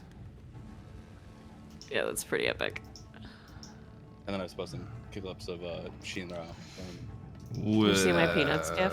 I did. I loved it. Good there. You didn't react. I'm offended. I'm sorry. This one's going to attack you. All right, and then Tulka. So all of those guys are going to spend all their turns to move in like this. These two, this one here actually does get a 20-foot shot. Are you within range, Anatole? Just out of range? Are you within range? I No one's think within I can range. get this guy Okay. with my frost vial. Yeah, you can get that guy with your frost vial. So Cress throws it. Throw it. Yeet! Oh my god, you went so far away. That probably doesn't hit. Let's see. 16. 16 does not hit, unfortunately. Yeah. Sorry. That's fine. You see, Cress, though, this is your first time as you see Thallus Cess kind of pull through the door. You kind of see there's a little bit of cracking and creaking in the door frame as suddenly the flesh-warped creature just calls out in Elvish and screams out, "Bring them back! We shall feast tonight!" Oh my god! That's why Cress misses. Yeah. Oh my lord! They're just pouring out through that What's door. up? Tulka is about to take 3 attacks. Oh, is that what you think? It's the horror movie trope of they just see something disgusting, like, whoa, it's like throw them in the Yeah. face. Tulka, it's a 23 to hit Tulka. Matches. Oh. And that's gonna be. Oh, sorry, no, that's the spew. This is what we roll for the claws. Oh, It's gonna be 17 slashing damage to Tulka with the first attack. Ow! Doinkies. Second attack on Tulka with the map. It's gonna be an 11 to hit Tulka. Crit fail. Does that mean anything? No. Okay. And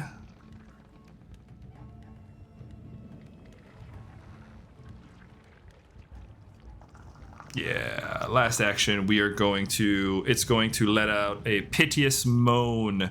Tulka, I need a will save, please. Okay. Cress, Farron, the two of you hear from echoing inside that room as the creature just howls in pain.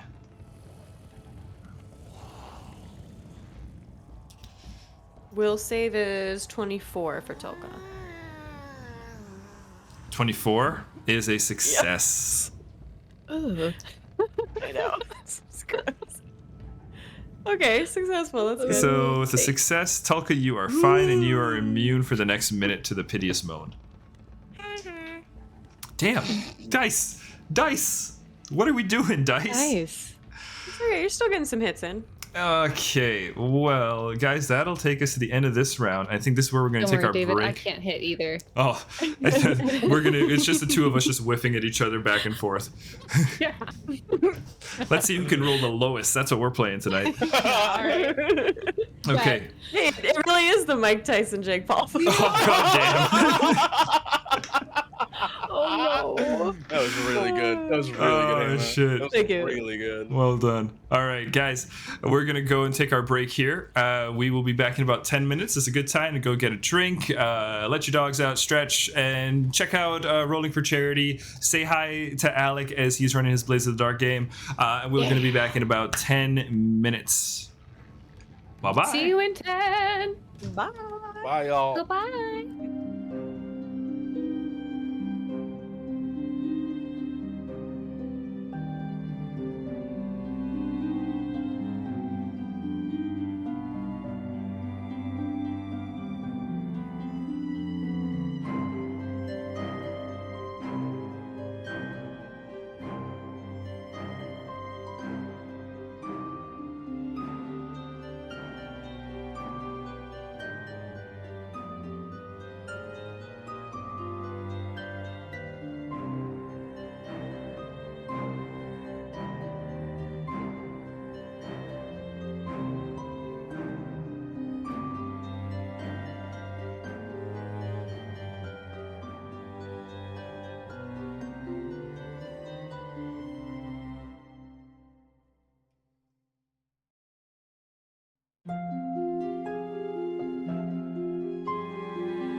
Platoon. Peanuts. Peanuts.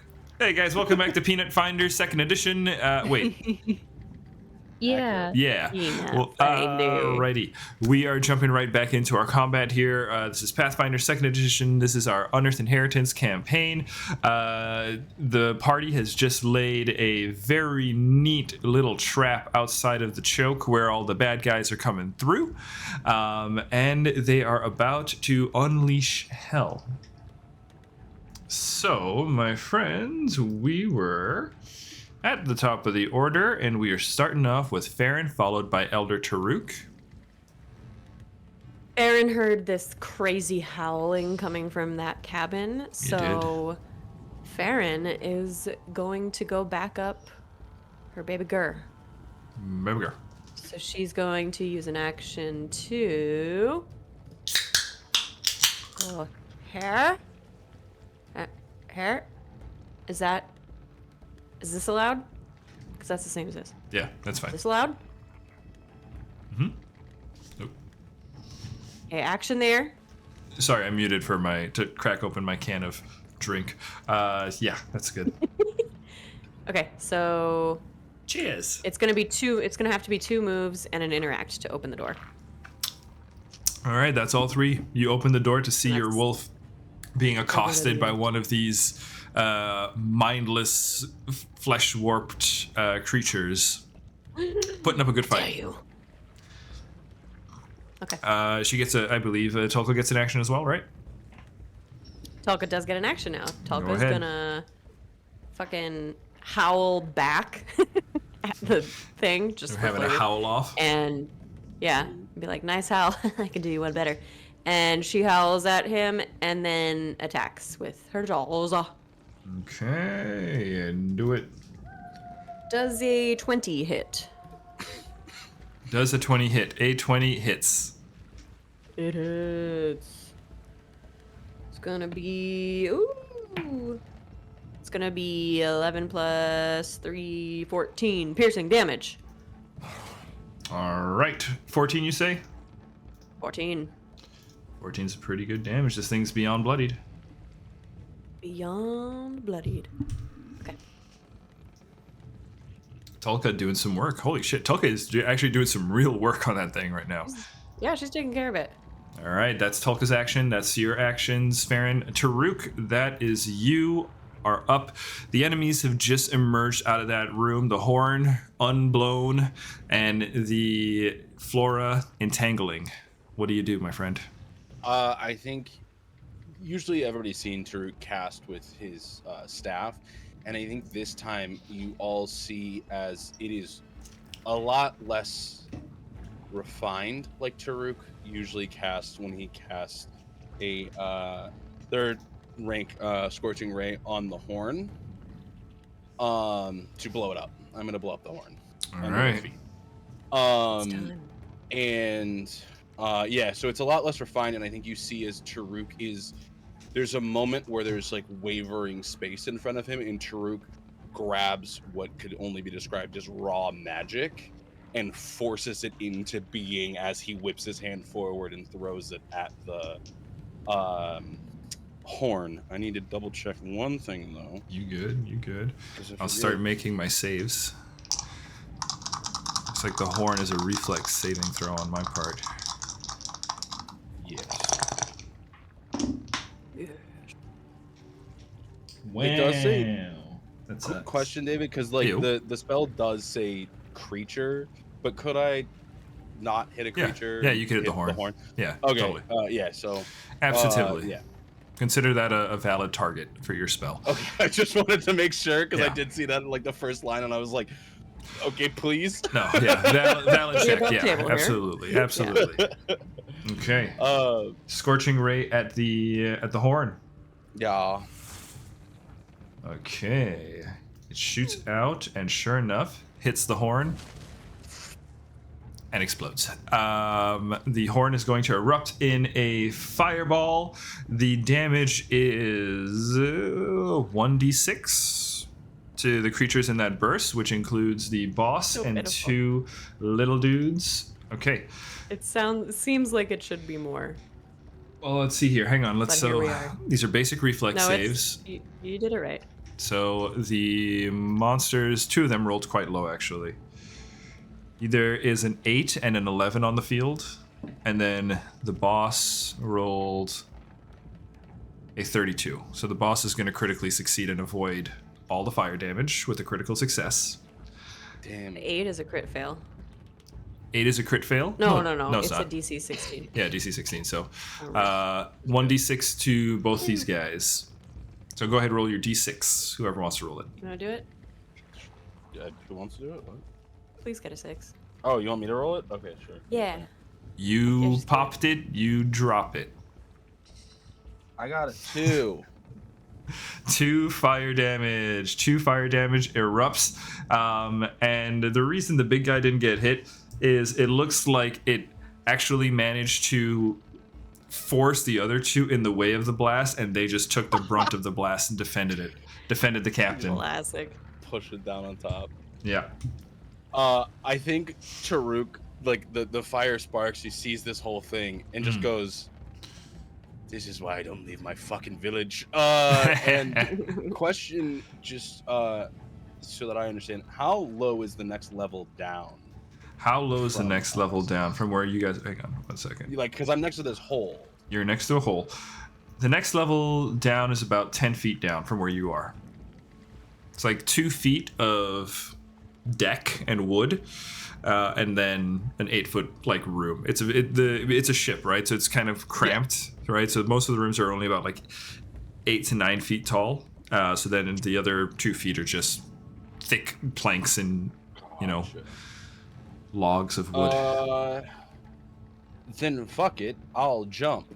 I'm gonna jump down to the level below, and I think as Taruk turns to jump is the first time he realizes that Cress and Anatole have landed, because he didn't see, he was not paying attention. He was looking at this thing the entire time and horrified. And I think it's Taruk turns and goes, "What the fuck are you doing here? Run!" and just dives into the hole to jump across.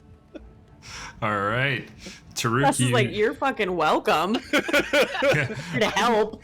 Taruk is like terrified at this point. Okay, Taruk, so you're down in the hole now? Yeah. Okay. Go ahead, roll me an athletics check.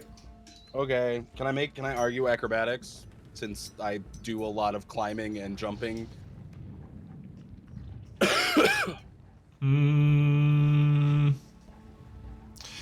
And I am an ape. Or a gorilla, technically. Yeah, well, you have a climb speed, right? So you're just hanging there, right? Well, I was gonna jump down to the level below. Okay, you're just jumping down to the level below. Yeah. Yeah. Yeah, you can roll acrobatics. Yeah, Okay. you just may add some flair to it. Yeah. Add some Venaran flair. The tail grabs on for a Yeah. second. Straddle, toe jump, toe touch. I click my heels as I go down. A 360 gainer. I 360 spin around, flick the dude off, and drop to the next level. That is a 30. 30 is a critical success. You are fine. You're fine, and I'll even give you a little bit of movement if you wanted to move around on the lower deck. You can just slide you can slide your token over here onto this guy. You might have to zoom out a little bit, but you can slide your token down here. And then would that only be one action to jump down? Yeah. Yeah, with the critical success like that, yeah. So I'm just gonna move it. Yeah, perfect. There we go. So I think he lands in the room that he was in before, sees that nothing's in there, and takes off for the staircase. Okay. So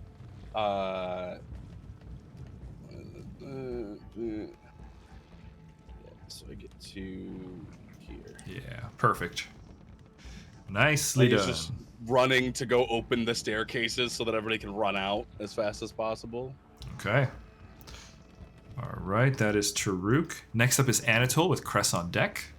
Anatole is hurting, but not. He's hurt? Well, I mean, hurting just like with he's conditions. Drained and stuff. Yeah, he's drained and stuff. He's also out of focus spells. So Anatole is going to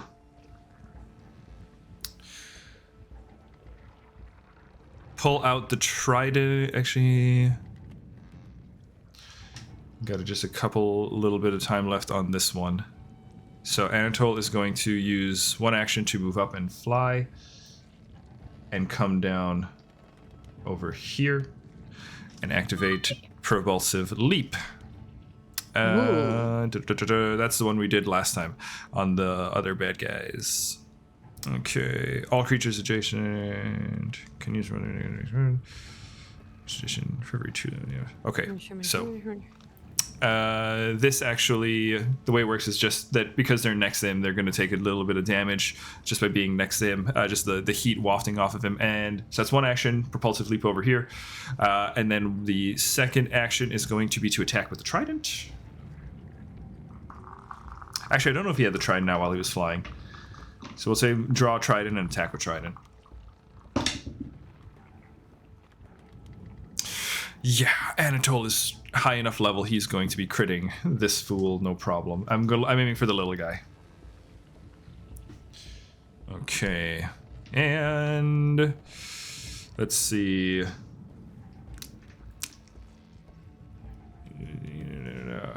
Okay, this guy is way hurt, beyond bloodied, as it has suffered a very vicious strike. Anatole leaps through the air. As he's leaping through the air, draws the trident, lands, and as he lands, there's just an eruption of heat that just kind of, from the epicenter of where he just hits the ground. The flames force the creature back as he twists the trident in his hands and strikes at its throat. And as the creature is just about to let out a moan, it's immediately silenced as it just jabs into the neck. Flames erupt. There's the smell of burning flesh as Anatole leaves the creature bloodied. Okay, one action left. One action left, Anatole. You are going to, with your final action, strike again. And there's no way you... At this point, we're just trying to see, yeah, you're going to hit. Okay, with the second strike, Anatole, there's no way you don't take this thing out. Okay, so this one is gone. Stabs it in the neck and pulls down, and with a twist of the trident, just kind of almost like a fork in spaghetti, twists and just pulls out like just content warning for gore, just flesh and organs just wrapped up in the tines of the trident as its throat is just twisted and shredded out of it. Okay. So Anatole's turn is to take one of those dudes out. Cress, you are up. Boss on deck. Oh my god. Well, he ran in there, and there's no world in which Cress doesn't follow.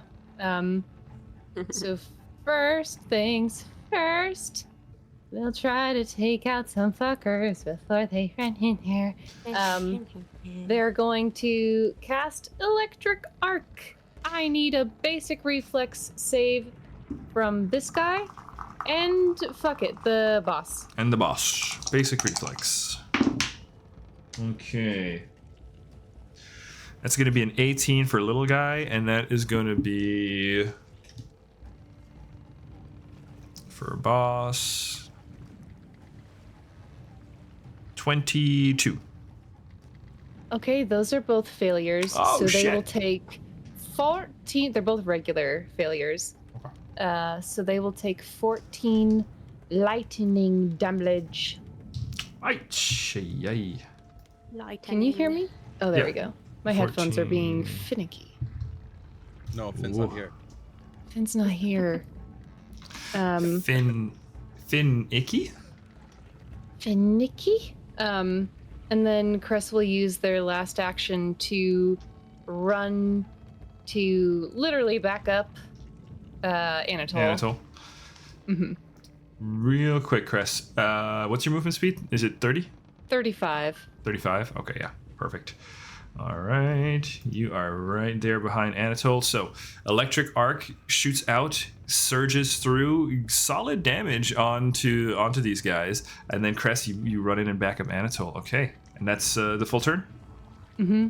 Okay. Boss up. Boss is going to say in Elvish, "Prepare to feast, my crew," and is going to attack. We'll say Anatole first. Because Anatol's ahead. With a Jaws. That is pretty likely. That's probably going to hit you, Anatol. Yeah. Okay, that's a hit on Anatol with a 32 to hit. Oh. Okay, that's a bite. It's a Jaws. Okay. Anatol is going to suffer, just so you guys can know how bad this thing can do when it gets close. 25 damage. Oh my goodness. Anatol. As it surges forward, and Cress, you see as Anatol, his back is just slightly turned to the creature as he's killing the other one. The jaws just open up, and you can see that as the teeth pull back, a second set of jaws from within opens up, and that kind of stretches out like an eel or a chameleon, stretches out, grabs onto his shoulder and then the first set, the exterior jaws clamp down even further onto the collarbone and shoulder. Anatol lets out a cry.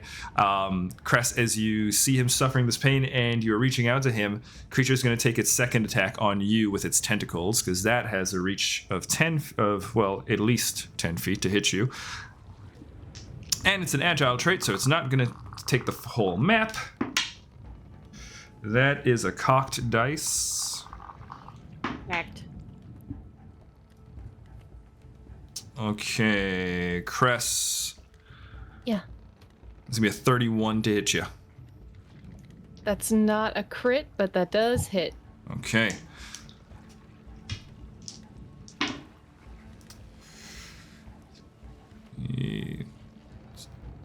It's 26 slashing damage, and I also need from you a will save. 26. 26 slashing. Okay. Oh.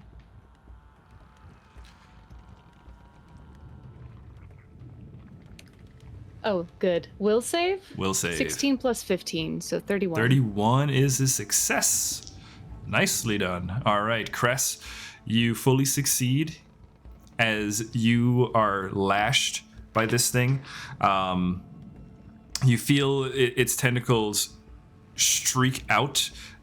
The sides of it they've got like little shards of bone protruding out of the flesh, causing that slashing damage as it kind of cuts across you. And as it does so, you can just kind of feel this quaking in your mind, right? Your vision blurs, everything just gets a little echoey for a moment, and you avoid being stunned by the mind lash. Oh my god. And you are immune for 24 hours. Sick. I believe I have a thing that also makes me better at resisting stunned. Oh. But it doesn't matter because I succeeded. You succeeded, and you wouldn't hit the crit success with an extra. Like you just succeeded. Jesus. Okay. Yeah. Ooh. Yeah. So that's two actions. That's the Jaws attack on Anatol. That's the tentacle attack, and then it is going to with the third attack. With the third attack, we are going to take the map. And we're going to try to shove you, Cress. We're going to try to shove you off the side of the boat there. All right. Rude. Okay. So that's going to be a 30 to shove against your... Is that Fortitude DC? Yeah, what's your Fortitude DC? I have a plus 13. So 23, so not a critical success, just regular success. You're pushed back 5 feet. Cress, you are pushed over the railing. You can attempt a reaction to grab the edge. I would like to do that. All right, go ahead. You make a reaction to grab the edge. Grab a ledge. What am I rolling? Reflex? That's a reflex saving throw, It yeah. is reflex. Makes sense. I rolled a 17 on the dice. Plus 12. 17 plus 29. 12. Yeah. 29 is a success. You are able to arrest your fall. You are hanging Shit. at that ledge. Yeah. You are lashed, and then as it kind of pulls out and your vision blurs, the tentacle just kind of coils back and then suddenly just snaps. Whoosh, it shoots through the air, knocks you in the chest, and you feel yourself toppling over the railing. But just as you resist the stun, the world topsy-turvy goes back into focus. Your hand shoots out, grab the railing, and you are hanging at the side of the ship. Okay. That is Thalasses's full round. Monsters are up. They are going Do to... I hear them like hit the side of the ship? Yeah, Now that yeah. I'm- You hear. Yeah, you hear like just from like around here, a thump against the wall. Okay, these guys are gonna move up. They're gonna spend. You're gonna spend 2 rounds to get out of that shit. Actually, no. You roll a save against Taruk's thing. Hang on. And so does Thalasses, actually, but you're not moving, so it doesn't matter. These guys are gonna move though. Wow, that's a 3 and a 4. They are going to take a -10 to their movement speed. That sucks. That's going to be... Mobile? Well, 21 is my... 21 is your save? Hang on, let me Yeah. just add their modifiers. And it's reflex, right? Yeah. Yeah, they are immobile. They are immobile as the spores... Good call, Adam. The Wait, spores... Thalas is immobile? No, Thalas is... Thalas didn't move anyway. Okay. But the other two, they were about to move. But yeah, the crest, you can see just as you were hanging on there, as Thalas kind of shifts around, you can see beyond the 2 creatures. They are just caked in these spores, these metallic rust spores, such that their limbs are not able to shift as they want. And you can see as they are kind of like trying to press forward, and they are going to take their... They are unable to move, so we are going to digestive spew. Oh, damn it. Leave him alone. At Anatole. Actually, you can move up. This one's going to move up. Actually, this one's going to go ahead and flank. That one can move right up. And actually, Cress, you are kind of vulnerable right now. Yeah, As go is for Anatole. it. So it's going to take 2 attacks, one against you, one against Anatole. Oh, shit. We're going to start with you, Cress. That's going to be a 19 to hit you. I'd say you're off guard, so your AC is reduced by 2. Doesn't hit. Doesn't Chris hit. does the little dance. Nicely danced. It reaches out with the claws as it's trying to strike at you, and yeah, you dance aside. It's gonna try to take a shot at Anatole. It's not super bright, and it's got the 2, so that's gonna miss with the map. -5. Yeah, with the map for sure against Anatole. There's no way, even with the flank. Okay. The digestive spews. Oh. Oh, yes, the digestive spew. Oh yes, the digestive yeah. spews. Where was I? They're Vomit. going to spend their turn just vomiting at Anatole, but as it's flying through the air, Crest, you can see Anatole now is able to glance over at them, and just for flavor, as it's flying over, his eyes flash white, and the heat that radiates off of him, it starts to evaporate it as it's spewing, and it's just kind of steaming up. Gross. Oh my god. He's Excellent. hot. All right. Okay. So hot right now. Farron, you are up. Taruk on deck. Oh, it's me, you say? It's you. Okay. So Farron just saw Tolka start to shred this little thing, but not quite there yet. So Tolka will draw a regular arrow. Tolka's gonna draw the Regular arrow. one. Oh, sorry. Farron will draw a regular. Tolka That's- throws a thumb and knocks an arrow. Farron draws an arrow, and, holds on to her bow for a moment to cast a spell on it. It is a focus spell. She's casting Gravity Weapon, and suddenly the ironwood becomes more iron than wood. Ooh. And it's got a little more weight to it. Ooh. Okay. And that lasts a minute. So she casts that, and then she's going to shoot, she's going to do hunt prey on this little dinghy, Okay. and then shoot an assisting shot. Okay. which just means the next attack will have a little circumstance bonus if I hit. Okay. So here is the attack with Hunt Prey, and here we go. Okay. Hit him. Ooh. I've got hero points to burn. I'll use a hero point. I've got hero points to burn. Okay. It's so much better. That's probably a crit. 34. Yeah, that's a hit. That's a 18 crit. plus 16. That's a crit. Hey? That's a crit, eh? Perfect. That means we get extra. Well, I was hoping Tolka could get the final blow, but we'll see what happens. You might have just stolen this from Tolka. Yeah. You just kill steal from your wolf.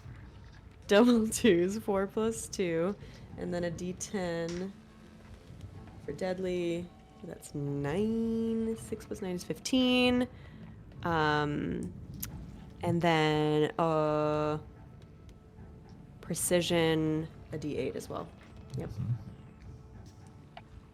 Oh, it's just 1. So 16. 16 damage? 16 piercing. How'd you like to do it? Oh!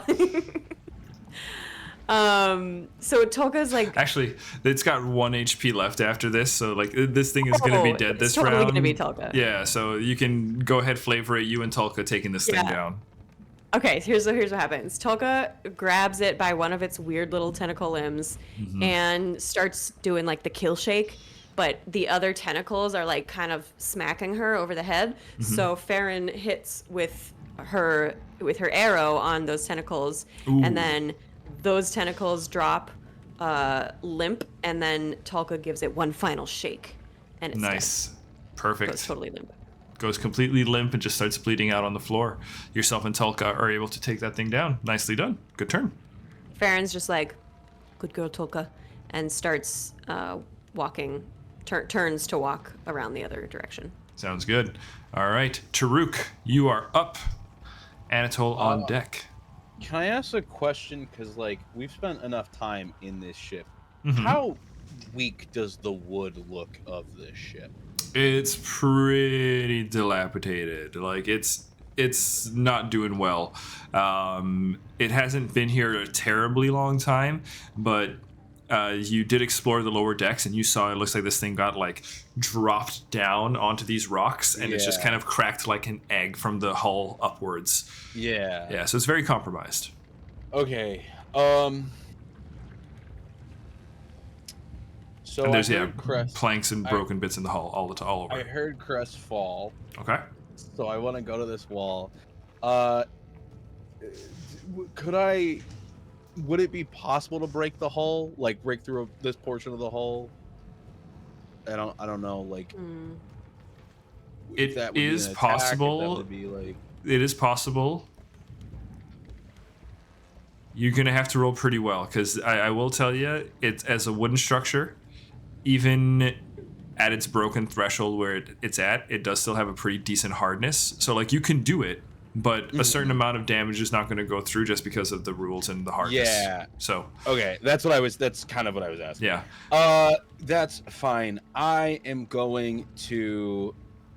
We're still gonna do it because it opens up a new way to get it around. I am going to Taruk.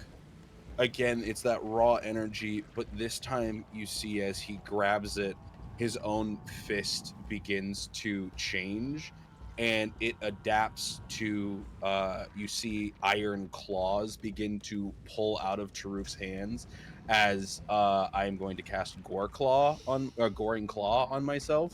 Ooh. You temporarily morph your limbs into claw appendages. Make a melee spell attack against your target's AC. If you hit, you deal your choice of minus 5d6 slashing or 5d6 piercing. Okay. So I'm gonna probably do piercing to break it. Would that make sense? Sure. Yeah, either one. It doesn't have a I don't know if any particular there's a weakness or difference. resistance, unfortunately. And it also bleeds. So if the ship can bleed, it's If the gonna ship could bleed. Yeah. Do you bleed? You will. That is a 19 to hit. Oh yeah, don't worry about hitting. Yeah, you'll hit him. Oh, It's okay. it's not a Gotcha. ship. It's not moving. I'm just making sure. Yeah, we just got. At this point, you just need to do enough damage. Gotcha. Okay. Cool. 5d6. 5d6 might be enough damage. You have to roll real well. 22. 22. You make some cracks in it. Okay, that's fine. Yeah, I would say another hit like that. Maybe. Yeah, another hit like that, you Okay. could probably get it down. Okay, cool. I'm, and I feel like as Taruk is doing this, he like calls and he's going, "Chris, I heard that you fell. Come through this place." And he's like, and you just hear, I'm not leaving my king. What? Taruk is just like trying to create a hole for you guys to get through at this Oh my point. god. I'm not leaving my king. It's fine. I'll cut a hole. Like- How many actions is this, Oh, Taruk? on the side of that it. was 2. So I. So that's you it got for one me. more action, yeah. Well, no, I walked over, so that was. Oh, my that's stride. true, yeah. Fair so enough. I used all yeah. of it. Yeah. Good tracking. Okay.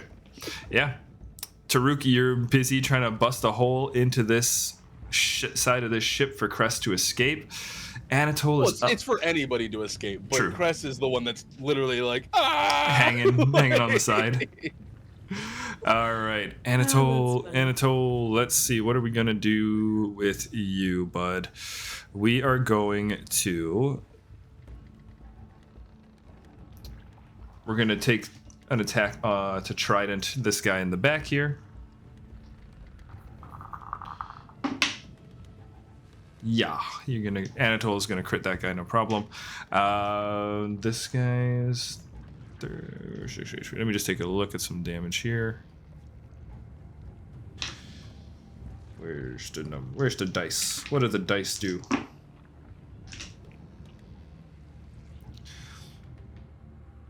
Okay. Yep. Just enough. Just enough. Anatole is able to take this one out. Crest that was trying to get at you. And that's one action. Next 2 actions are going to be to. I think just continue to fight the thing in front of him. He's going to spend 1 action to attack with the map. He's going to miss. He's going to miss. Okay, and then with the final action, we're not going to take the full map. Anatole is going to.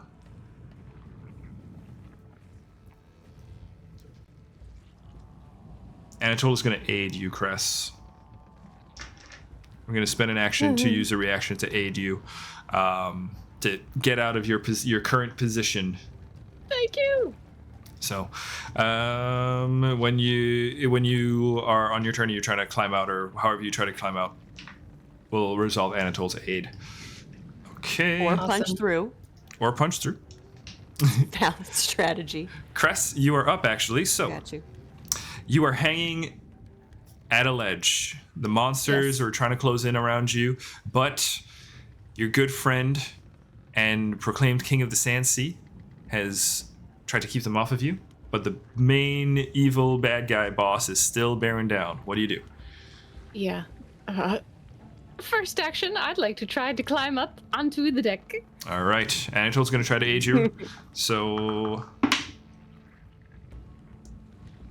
I don't know what I'm rolling for this. that'll be athletics. Athletics? Athletics. And you do get a Oh, plus so I have a 1 mi- from Anatole. That cancels out my -1. I rolled an 18, Okay. so it's just a flat 18. Yeah, that'll do it.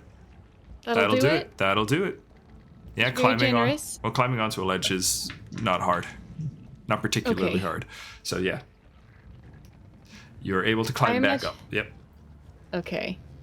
That was their first action. Second action, they're going to, as they, I think, are holding Anatole's hand, say, "Thank you.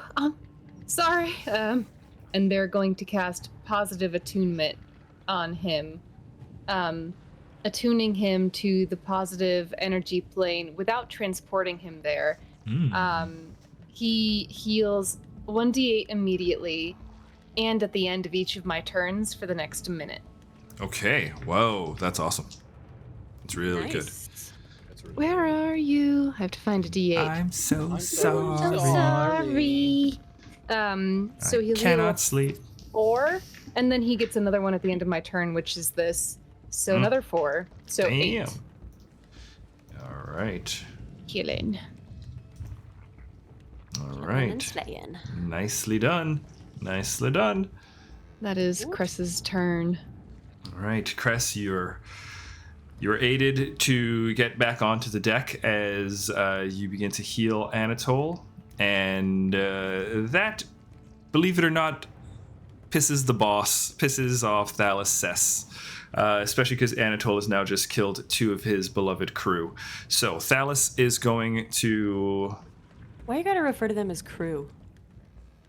Why not? It's a ship. It makes me Part of feel the ship, bad part for of the killing crew. them. It's a ship. He's a captain. Can we part just of call the- them tentacle These are monsters? his crew. These are his crew. I don't know what else would you call them? Tentacle monsters. Disgusting. Wow. Nasty little Haktua things. Vomit inducing. Thalos Cess is going to see Cress heal. Thalos Cess is not mindless like the rest of the crew, and Thalos is going to say to you, Cress, your magic is a problem, and is going to strike at you with a tentacle attack. Okay. Actually, That's okay. That's fine. we're gonna step up. One action step. Oh yeah, that's right. Maybe. That's right. You Let's see ain't if we're going- immobile. You ain't going fucking We might be nowhere. immobile. You ain't going That's fucking it. nowhere. That's my natural 20. That's where I get my 20. I use a Is hero point, so we have to reroll. Thalos Cess is gonna step out of the entangling flora and use jaws at you, Cress. Because Thalos, you've angered this creature. This thing has got some nasty jaws. This thing's got the jaws are much worse than the tentacle. That's a 34 to hit you, Cress.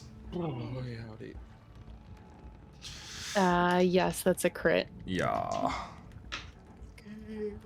You guys realize how bad this is if Cress is the one that goes down. Yup. You don't have to say I that came to twice. save your asses and you ran away. What the I fuck? said run, and y'all went. I'm going in. I said run. That's true, that's I true. screamed, David used the run. NPC to do that.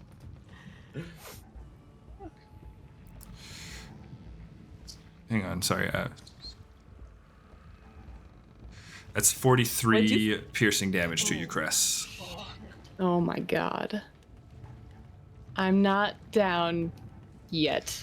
Okay. Last action is going to be to. It's only -5 on the map. We're gonna go for it. We're gonna hit at you again, Cress. Mm-hmm.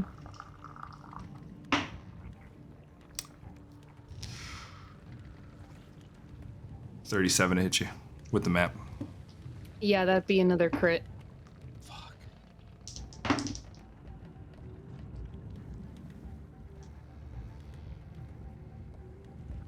That's 33 piercing damage to you. I fall unconscious. Cress, as you heal Anatole, and Thalos turns its ire to you, surges forward out of the entangling flora, the tentacles swirling in the air as Anatole is trying to reach you, he's still holding on to you, pulls him just far enough away as the core trunk of the body that constitutes the center flies over to you. The 2 sets of jaws open and crank down, boom, on your rib cage and boom on your arms and crunch down. You can feel just before you lose consciousness as your bones crack underneath the pressure and you are squeezed and the teeth sink into your flesh.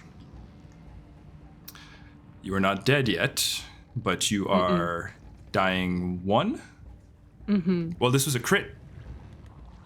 You were dying 2. Oh, if you go down on a crit, you're dying 2. Cress is dying. Cress, you were dying 2. You are unconscious. Anything you were holding is dropped, and you are blinded.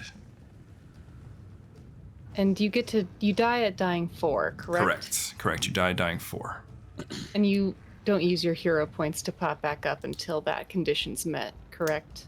You can use your hero point whenever you make a dying check. Gotcha. You can use a hero point to stabilize. Okay. So, you also move in All of initiative your order. hero points, right? Yes, any remaining hero points that you have. So you move in initiative order to right before the creature, which is where you were already. So you stay where you are currently in initiative order. Okay. Cress, you are down. Enemy's turn. They're gonna try to your spell. You didn't sustain it last round, right? So I believe it's gone now, because you have to spend an action to sustain it from turn to yeah, from I'm round to down. round. No, the entangling floor. Sorry, Taruk. Yeah. So I forgot that's how that works. And Yeah, sorry. Yeah, are you cool with it going down? yeah, I guess it's fine. Okay. It's gonna go down. The rust dissipates off of these guys, and they are going to run forward. And they are going to slither over their friend. Okay. I should have done these guys one by one. Hang on, sorry. We're going to use one action to get forward. I'm going to grab Anatole. Natural 20. Damn. Jesus Christ. Now I'm rolling fire. The dice, they come back around. All right.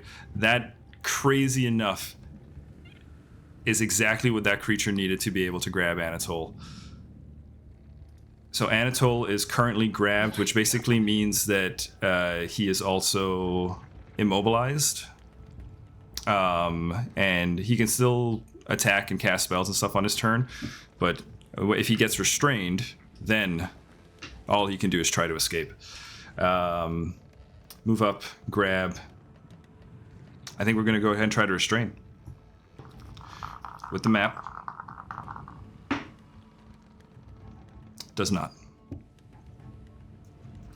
This one's going to come forward and is going to move forward and chomp on Anatole.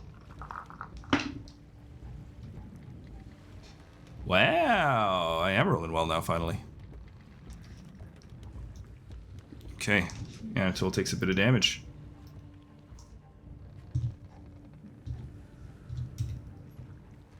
Okay. Any more of these guys on the field? No, that's all of them. Top of the order. Farron, you are up with Taruk on deck. I imagine players' chat is going crazy right now. Maybe. All I said was, please join the fight. Okay, here's what I'd like to do, Okay. and let's see if it's possible.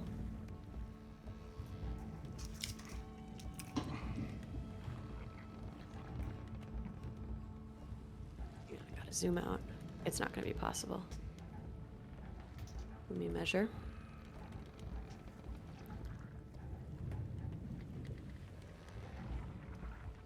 $15, $25, that's one move. Was it this square? Sorry, here I can... Yeah. Is this one? Yeah. Okay. And 35 is there. Okay. So, fuck. From your space, you're looking for 70? Yeah. There, can you see it? Yeah. So I can't get there. Let me see, if you do this... If you did this, this would be where you can get to. I still can't, like, reach you with any, like, with a potion or anything. I could get there, but I couldn't administer anything. How much does it register? One action or two? One action. But it would take 3 actions of movement just to get close enough. So, what else can I do?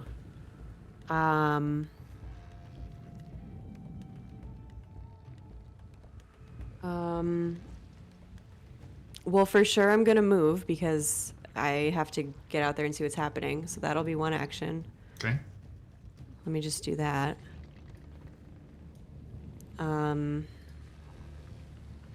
I see Cress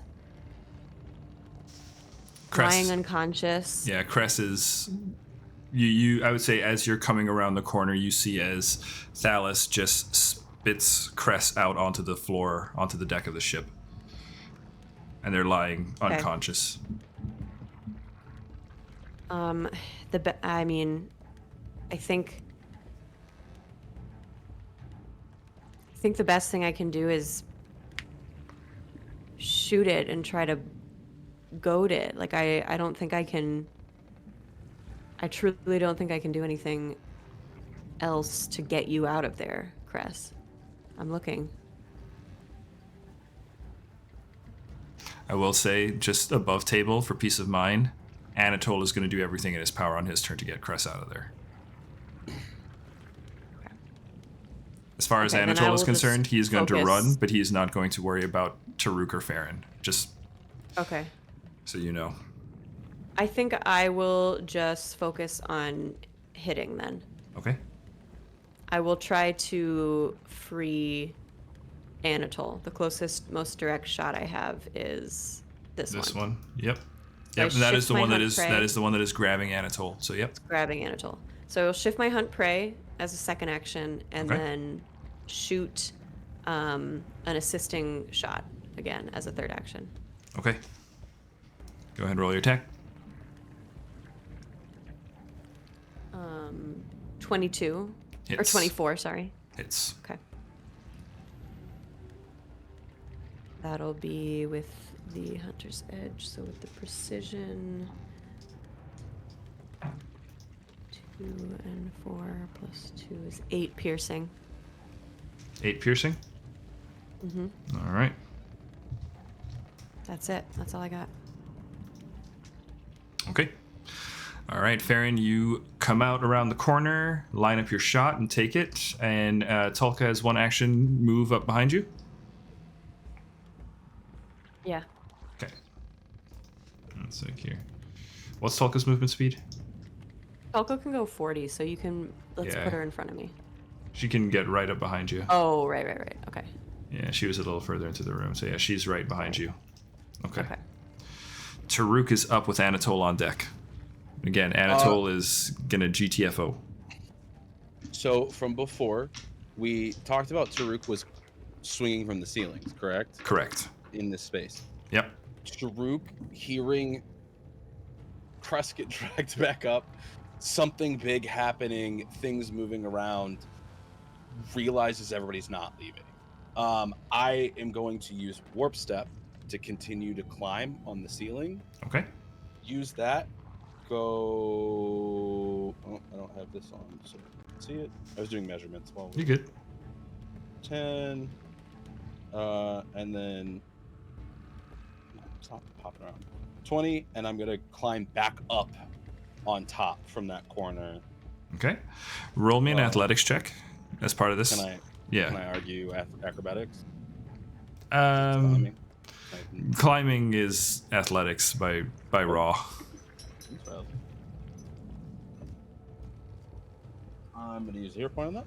Okay. It's one of those things where like D&D brain carries over, right? Yeah. You're Oh, yeah. like climbing, There we go. acrobatics. 30. 30. Yeah, it's a crit success. Easy peasy. Yeah. So you get your full movement plus your warp step. So go for it. So I can move a total of when I cast Warp Step, I go 30. It gives me a 30 movement speed, but then I stride twice. So first stride to climb, back up. I gotta move my character over. Yep. No, you good. Up to here. And So then it pops back out. Stride the second time, seeing everything. I'm gonna go 1. Yeah, there. And I'm gonna go right to there. Okay. And last action, the potion that Cress gave me, I'm going to pour into their mouth. Okay. And just be like, That's you need this racist. more than I do, and just shove this potion in I'm their sorry, Adam. Yeah. It's one action to draw the potion. You need another action to administer it. It is a 2-action thing. I'm sorry. That's why I asked though if it was 2 actions. Damn it. Okay. So it's 1 action to administer the potion. Yeah, to pull it out as an interact action still. Gotcha. Then I will pull out the potion, look at Anatole, and be like, here, and essentially serve as a sentry to tank hits. Sure. Okay. Yeah, you run up and you hold out the potion. I'll say, as you're running up, that monster that just got shot in the back, it turns and it's harrying you and basically kind of taking up your time and space as you are trying to reach forward to Cress with the potion, and you realize you're not going to be able to get to her soon, and you reach out to Anatole with the vial. Okay. Anatole is up. He can take the potion from you as a free action, and he can administer it to Cress. Cress, what's the potion? Elixir of life? Elixir of life. Elixir right? of life lesser. Lesser, yeah. Okay, so it's a 2d8. It is 3d6 plus 6. Oh, real good. Okay, 1 sec. 3d6 plus 6. Wow. Okay. That's pretty good. 6, 6, and 3. 15, and you said plus 6? Yeah. So 15 plus 6, 21. That's a very potent potion. I got you, homie. Wow. 2 6s on that shit. Nice. Potent. What is the? There's something that's called potent potable. Potent, In potable this game, potion. I think. Oh, I know what you're Maybe. talking about. I don't know what it is, but I know what you're talking about. Cress, yeah, Anatole looks back to you, Taruk, as you run up, and you are kind of like being pushed back by these fleshy creatures, and you stretch out with the vial. He grabs it out of your hand, pops it, and puts it right down your throat, Cress. And you can, as you come back, you can see he's terrified, he's angry, and he looks to all of you, and he says, "Come on, we gotta get out of here. Things are turning bad." And he's gonna have to spend an action to escape first. So yeah, he's gonna try to escape. Actually, he could probably just attack this thing. Yeah, he'll just attack this thing. Yeah. He's Easy. got assisting shot, so +1. Oh, if plus that 1. makes it a crit. Yeah, he had actually rolled really low, just enough where it wasn't a crit with, but a +1, that'll actually do it. That assisting shot. Really? Yeah, that +1 Oh, actually yeah. came in clutch. Aaron. Yes. That thank plus God. He hammers in that arrow. Yeah, just grabs it, Yeah, that's grabs it, perfect. like wraps the tentacles around the forearm, pulls it forward, and just with the palm just presses the arrow right into the rest of the cranium. Okay. Button, you got your wounded condition on too. You would be wounded 2 Wounded 2. Wounded 2, yeah. coming up. Yeah. Okay.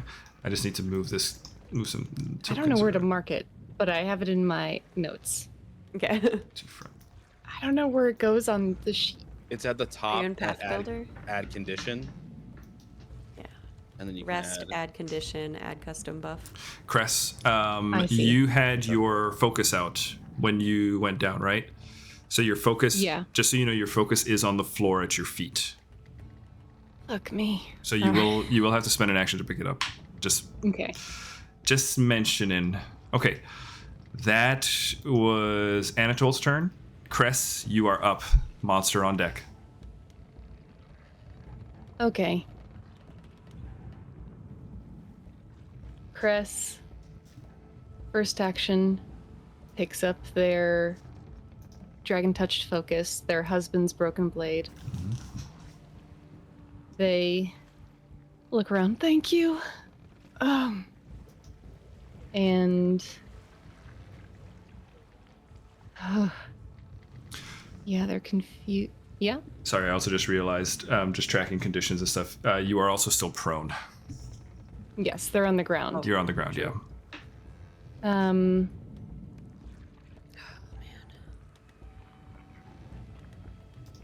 Cress sees. Ugh, man, that would be wild. I think Cress goes into full. Like, Cress kind of dissociates, and Anatole is looking pretty hurt too, correct? Not hurt enough that you should worry about him. The first thing they're going to do, or second action, is going to be to battle medicine themselves. Okay. It's what they are best at. Hell yeah. Do. And I am going to use a hero point because that sucked. Rolled a 4 on the dice, which would have probably succeeded, but barely. Yeah, but you want that crit. I do want that crit. Get that crit. I do, in fact, want that crit. I rolled a natural 20! Get that There's crit! the crit! Get that crit! Get Yeah, that what did we crit! say? Get that crit! Get that crit. Sick. Whoa. We needed that one. We needed that we one, did. guys. Seriously. So, critical healing is a base 30 plus 4d8. I'm just going to put 4d8 on. Roll 4d8. And that 40 and that 48 will double because of the crit, I believe. Oh, Yep. nice. Okay. So if that doubles, then 12 times 2 is 24 plus 30, 54. 54.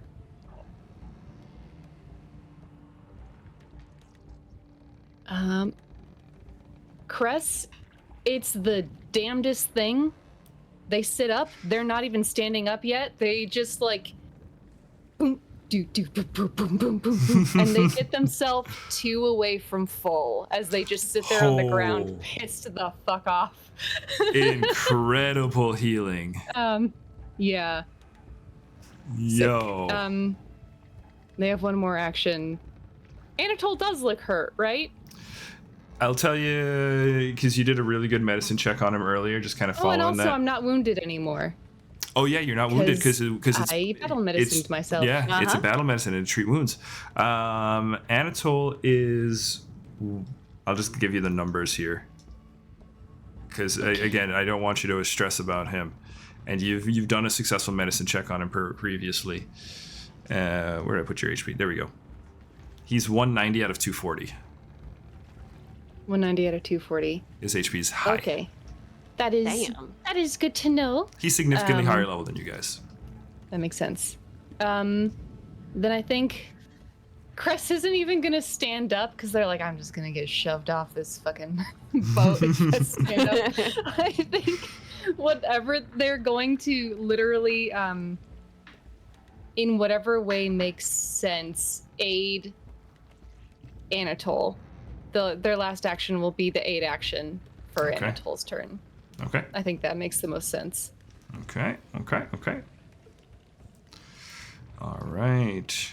Nicely done, Cress. You are healed Oh, no. up. Back up. It's Thalos' turn. It's Thalos' turn. I'm scared. Let me take a look at something here. Oh, that's not. How does it work? Okay, we go. What if we did this?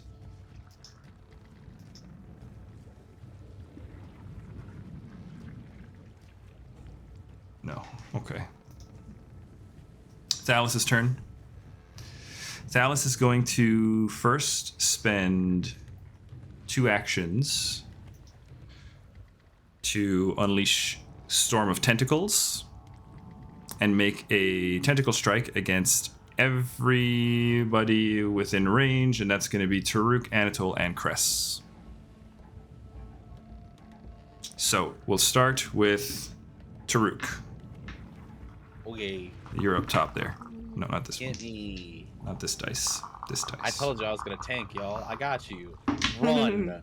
Fucking run. I know. That's going to be a 35 to hit you, Taruk. Yeah, it hits. I'm sorry, my is that narrative I believe NPC that's a ran into crit. battle. I believe that's a No. crit because I have a 23 AC. That's a crit. I'll fix it. It's going to be 25 slashing damage to you, and I need a will save, please.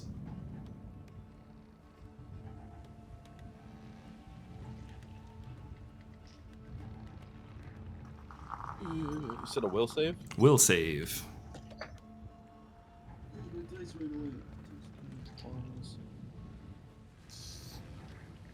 28.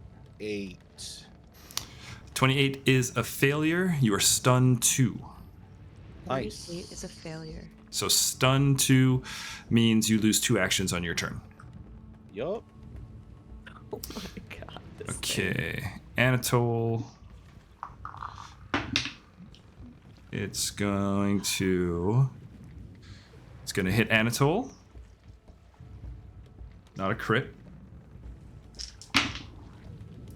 Decent fucking damage though. Decent damage. That's going to be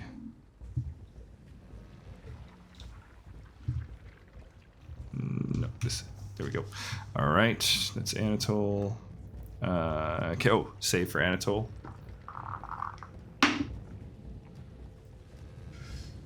Uh-oh.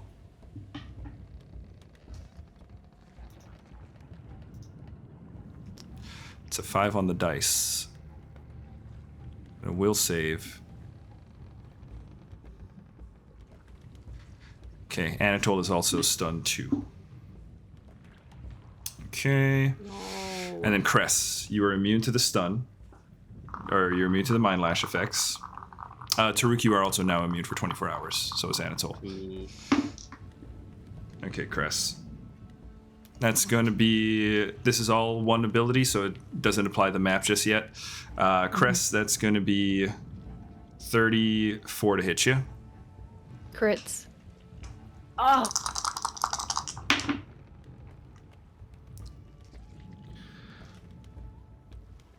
That's going to be 31 damage to you. Okay. Okay. Creature lashes out. Okay, so that's 2 actions. Multiple attack penalty now applies. Okay. And so then with the -5, we are going to then take our last action to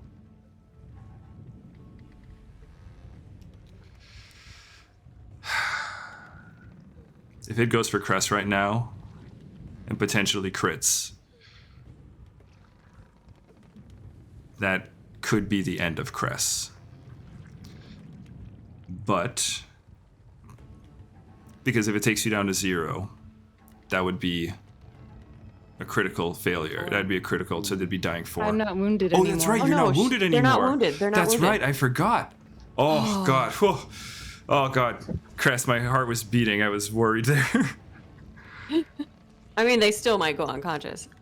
Yeah, but Taruk also said that he'd come in and he was like tanking and he's like trying to get their attention. Okay. I'm gonna roll this to see who we attack.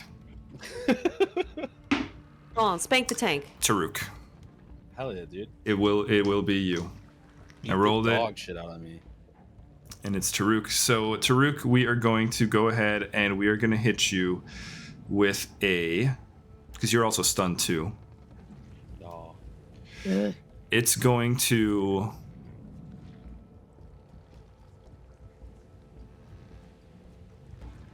try to reposition you.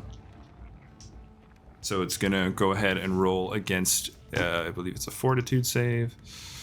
Let me just confirm. Where's the athletics? Reposition. Yeah, against your fortitude DC. So it's athletics against your fortitude DC. With the map. Fortitude save? No. It'll be 10 plus your fortitude thing. Oh, 10 plus. It's a like base number. Yeah. Got you. So that's 23. 23? Okay. Hang on. I think you might be okay here. So it's minus, because this does apply the map, because it does have the attack trait. So it's a 30, and yours is a what? 23? 23, yeah. 23. Okay, so it's a regular success. With a regular success, it can move you up to 5 feet, but you must be within reach of it, and unfortunately, the spaces that it would have wanted to move you to are occupied. So it's going to move you... Off the side. No, it can't move you into difficult terrain with reposition. Oh. If I had shoved you, I could have done that. But with reposition, I can just move you to one of these adjacent squares. I think it's going to move you right behind Anatole. It's going to move you just like that. I was hoping to get the 10 feet and then I would bring you right up next to me. But unfortunately, no such dice. Your fortitude save was high enough that I didn't crit it. Okay, that's Thalos. One last buddy. And actually, since you just got moved into it, we're going to go ahead and take some attacks against you. We're going to start with you, Taruk. Because currently you were stunned and Anatole is stunned, so it's going to take attacks against the two of you. There's no change to your AC or anything, just for flavor. All right. That's a really good roll on the Just to be mean. Just to be mean. Like, narratively. Yeah. Like, in the story, we would pick on... Yeah, exactly. We'd pick on the stun one. 29 to hit you, Taruk. Yeah, it is. All right. And it's plus 10 to be a crit, right? Yeah. Okay. Yeah. So you Not- should be fine. Yeah. Not on that. Oh, god damn it. I forgot. These guys exploded when they die. All these things that Anatole have been killing would have been exploding on him. I'm dumb. Oh, well. That's my bad. Too late. Too late. 15 slashing damage to you, Hey, Taruk. you're so far away. Don't do it. Yeah, Ranger. Hannah's like, do it. Let's see what happens. I'm just about to jump off this ship, so 15 slashing damage to you, Taruk. That's fine. All right, we're going to take the second attack with the map.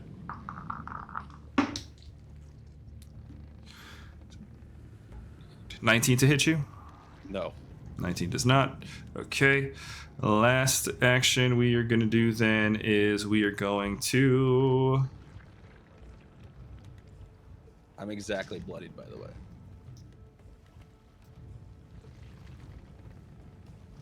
It's going to move up. It's going to step up over here. All right. Actually, no. It doesn't want to die like that. It's going to... No. It doesn't want to die like that. It does. It does want to die like that. That's where it's going to step to die. Okay. More than anything, David just wants to move it off of the other token for his OCD. For real. it's fair. And it's like, I'm not going to try to hit with a full map. That's just dumb. Even the creature is not that dumb. Okay. Farron, you are up. Taruk on deck. Things are still pretty tense. All right. We're running, right? Is that the play? That's what Anatole wants to do. Fucking try to.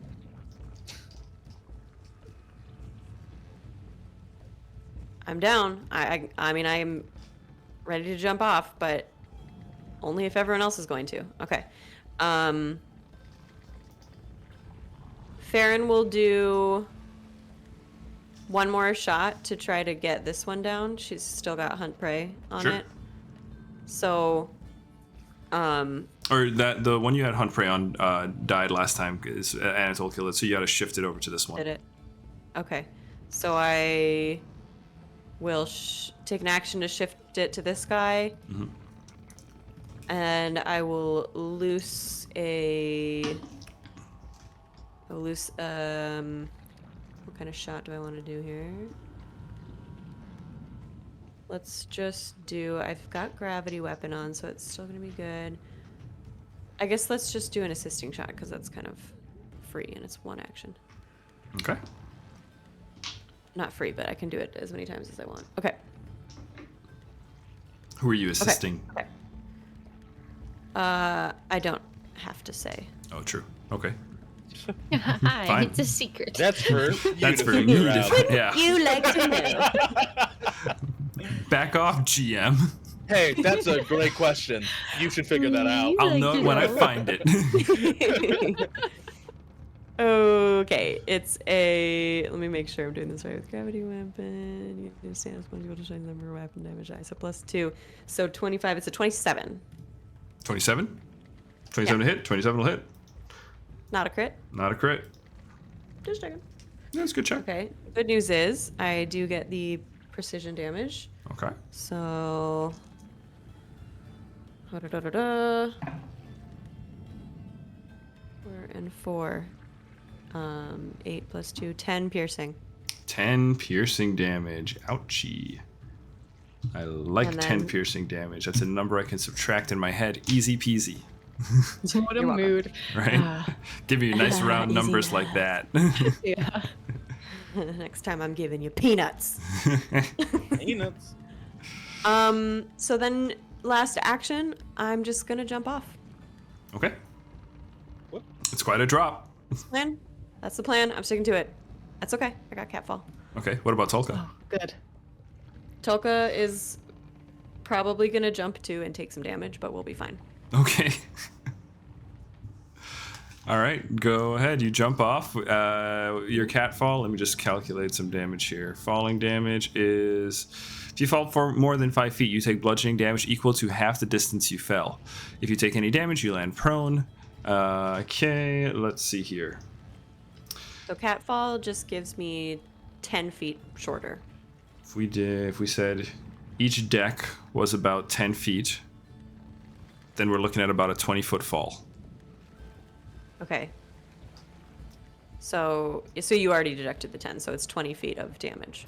So the fall is 20 feet long, so it would be... so it's only 10 feet. Mm-hmm. It's only 10 feet for you. For 10 feet of damage for Farron. You're still prone, but you are... Is that 10 damage? 10 damage, Or it's yep. half the distance? Correct. Yeah, so 10 damage Damage, too. half the distance. Mm-hmm. Nope, so it would be 5. Cut in half again. Cut in half again? So if it's 30 to start, I take, for purposes of calculating damage... Where did you get 30 no, from? it's 20 to start. 20 to start, yeah. It's 20. Yeah, so I take 10 off of that for the purposes of calculating damage because of Okay. catfall. Okay. And then it's half of 10. Okay, so the 5. damage that I Yeah. would take. So then, yeah, it is 5 damage. So that's not bad at all. That's it. And I'm just going to move your token. You, Farron, are... Whoa. I don't know if anyone else thinks of it this way, but whenever I imagine prone, I imagine flat on the back. Yeah, just... Like, like, you know, in Baldur's Gate, whenever you hit prone, they just kind of... Yeah. Okay, and Tulka jumps too? And Tolka's gonna jump too? All right, Tulka doesn't have slow fall, though. Does or not catfall. have catfall. All right, so 20 damage to Tulka. Dogfall. Dogfall. So Tulka will take 20 damage and be prone. Oof. She gives a little when she falls. She's going to be limping home. baby, I'll take care of her. Okay, Tulka, you are down. So Farron and Tulka, you are on the ground floor, ready to run away. Mm-hmm. Okay. Taruk, you are Just up. yells up to everyone, "We gotta go!" Yeah, I look at them too. Question: could I jump the distance off of this ship, or would I have to stand right at the edge? You would. Oh, like from where you are here? Yeah, from where I am there. Yeah, you I could just jump and just. You can try drop? to jump from there. Yeah. Okay, I look at the other two and I'm like, go! And I just propel myself jumping off the edge to fall. Okay. All right. And I'm going to use my reaction of Blast Back, which is a spell that essentially I create a destructive wave within 10 feet of me when I land, and I take no damage. Oh. Ooh. Cool. Yeah. Okay. Yeah, so Destructive that's pretty wave. great. Yeah, I took it because I was like, I climb a shit ton. Like I should That's have very something. This is gonna That's be very smart. So yeah, I think you see like Taruk jump, and in midair, he grabs onto those tendrils, and you see one of the staffs begin to focus the magic as he grabs the tendrils of magic and just slams his fist onto the ground as he lands, and it's just this like wave of dust and sand around him, and he just kind of brushes himself off after a second. He lands in like a mushroom cloud. Yeah. I am the nuke. Nice. But yeah. All right. that's me. You can go ahead. We'll slide your token over, way over here.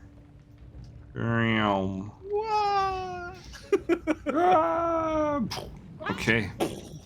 Anatole is up. Anatole. And he has an aid from me. I don't know in what though. He is going to, well, yeah, if we're dipping out, which seems to be the plan, and he's good with that, he is going to spend one action to offer to take you out of here, Cress. Yes. Okay. Yes. So athletics, we'll call this an athletics check for Anatole. Cress, go ahead, roll your aid. Am I aiding with athletics? Yeah, unfortunately. But I'm not in the good at that. remaster, it's only 15 is what you gotta hit. Okay. Well, that still might not do it. I rolled a 15, but I have a That minus 15? 1. No. Oh, damn. With a -1, that's unfortunate. I don't do it. Damn. I Well, try hang on. really hard. Hang on. Farron cast an aid arrow and didn't have a target. Farron, do you want to give a +1 to Cress? If you'll allow that, I would happily do that. I That's would not how allow it that. works, You though. didn't specify. It's not how it works? How does it work? No. Well, I spaced out a second. Is someone attacking this thing? No, Cress is. We're jumping off, and Cress is trying to aid Anatole. Oh, then that's not how it works. Assisting shot means the next person who hits this thing would get a Would bonus. get a bonus. Okay, yeah. Cress Unfortunately. tries really hard, and they make a valiant effort, but they are prone on the ground. Yeah. Okay. Yeah. That's all right. Anatole is just rolled a 19, so we're good. Anatole is able to scoop you up, Cress. As there are tentacles and jaws snapping overhead and whipping about, Anatole is going to scoop low. An arm is going to reach under yours, pull you back, and the two of you are going to topple over the side of the railing. He's going to use the last little bits of his wings because with the combat rounds and the travel rounds. He doesn't have to. Cress will cast Featherfall on them both as a reaction when they Fantastic. topple over the side. You topple over the side, and just as you topple over the side, his wings dissipate, and the two of you are rushing down towards the ground. Give us the flavor of the slow fall, or the feather fall. I think much like their flight here, when Cress was making little adjustments to Anatole as he moved, the wings give out, and Cress just kind of holds him tight and almost like a chiropractor, adjusts him, and their magic suffuses those wings, and so it is still visually his wings parachuting them downward, just very slowly. Beautiful. All right. Two of you land, and as you're doing this, I mean, the combined magic is enough that kind of meets the dust cloud from Taruk, kind of pushes it back as all of you are now on the ground floor. I'm happy to pull us out of initiative as the group, I assume, just boogie on out of here. Uh-huh. Mm-hmm. Okay. You guys land, and the four of you flee from the Gilman's venture. As you do so, you can just hear a moan just unleashed as you guys are running away. The creatures clearly upset at not being fed, and also probably for more of his crew being being defeated. But you guys are able to take off to the echoing howls of Thalassess upon the Gilman's venture. Oh my God. Oofa, oofa, Well, doofa. that got Alright, dicey. guys. One sec here. Oh, thank you. Jack tells us to hydrate. Yes. Thanks, Jack. Thank We you, need that. It's Jack. a good idea. Jack asked, what level are we? We are level 7. We are safe, finally. We're safe, It finally. was real close, though. We are 7 apples tall. Oh my gosh. Okay. You guys take off, and you are making your way back to the group. I will allow you a few minutes here to any passing role play that you'd like to have. Otherwise, this will be where we're calling our session for today, as you guys are making your way back to regroup with Finn, Zin, and Chimney. There's one thing that Farron wants to do. Please.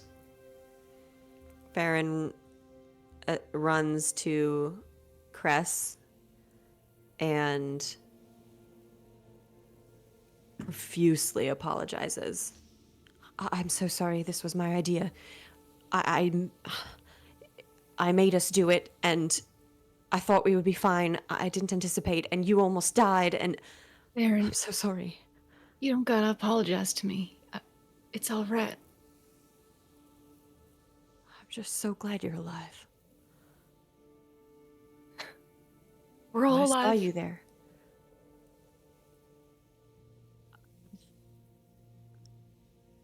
I almost lost it.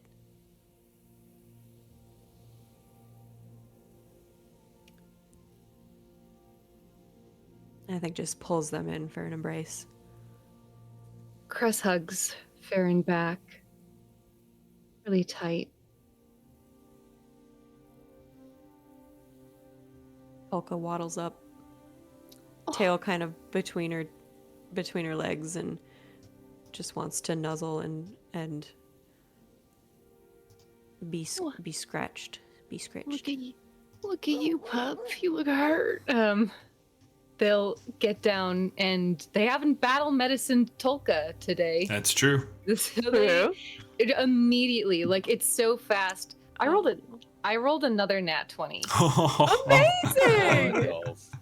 So Cress I don't is know a how vet. much HP she has. I mean, Cress is the seeker of the royal bestiary. Yeah. I think in this Yeah. moment, Anatole has seen this before for a century, right? He knows exactly as they kneel down. And yeah, I think in the same, like, there's just this, like, resetting of a bone and then just, like, just an immediate, like, splinting. You're all right. You're gonna be just fine, She- pretty girl. You see her body language change immediately, and she's like a big wolf, but she, for a moment there, made herself very small because she was scared and vulnerable. But like a snap of a finger, she pops up. She like starts zooming in circles, and she immediately feels way better. Smiling at Tulka's renewed zoomies. Cress will look over to Taruk and say, I know you were trying to make it so I could flee. Oh, I can't leave my king. No.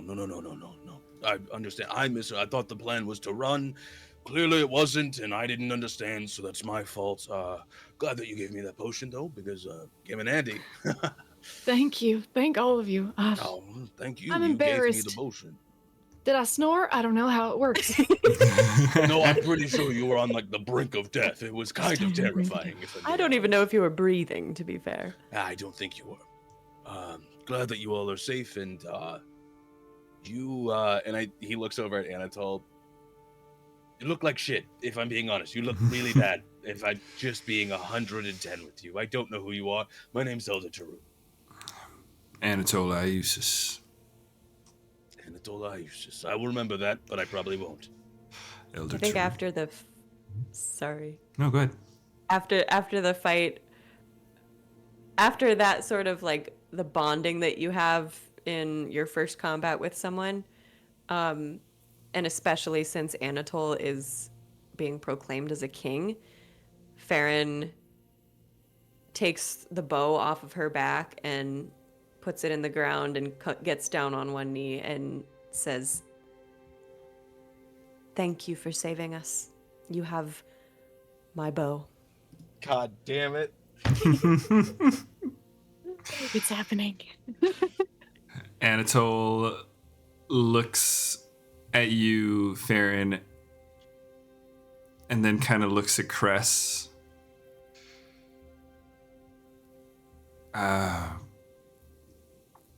Please stand up. I appreciate the sentiment, but perhaps my reputation is a little bit, maybe a little bit misleading. Not a king. But yet. But apparently you're a leader, correct?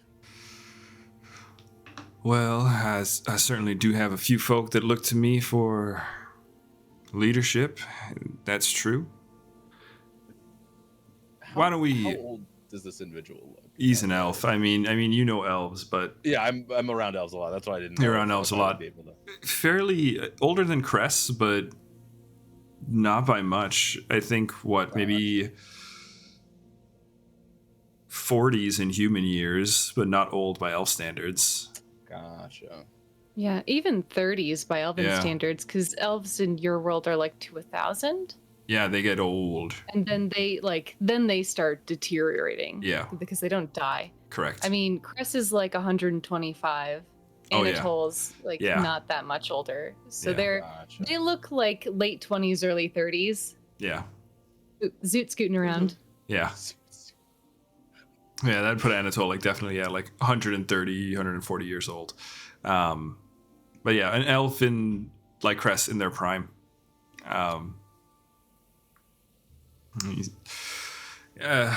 Why don't we regroup with the others? We head back to the Sky Citadel, get some rest. I forgot. You have a. Zin says it's big.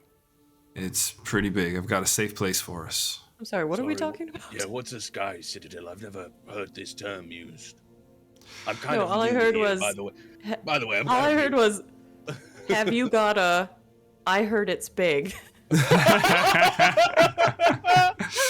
is the context I have. It's rather sizable.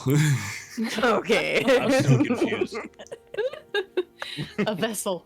It's quite a A vessel. vessel, huh? Well, the Is that what sea's you call dried it? up, so that's It's a not going large to work, vessel. so- The seas are dried up. I don't know if you've seen, but so that's not going to work very well. If I'm just being, I'm not trying to harsh the mood, but I don't think that vessel's going to work that well. If I'm just being honest. Don't worry, it's not. She manages to make her way around. Rest assured, it's a lot easier to show you than try to explain it. Gotcha. Sure. That's been my whole day, honestly. Also, should note, talk to that big old thing with the big mouth.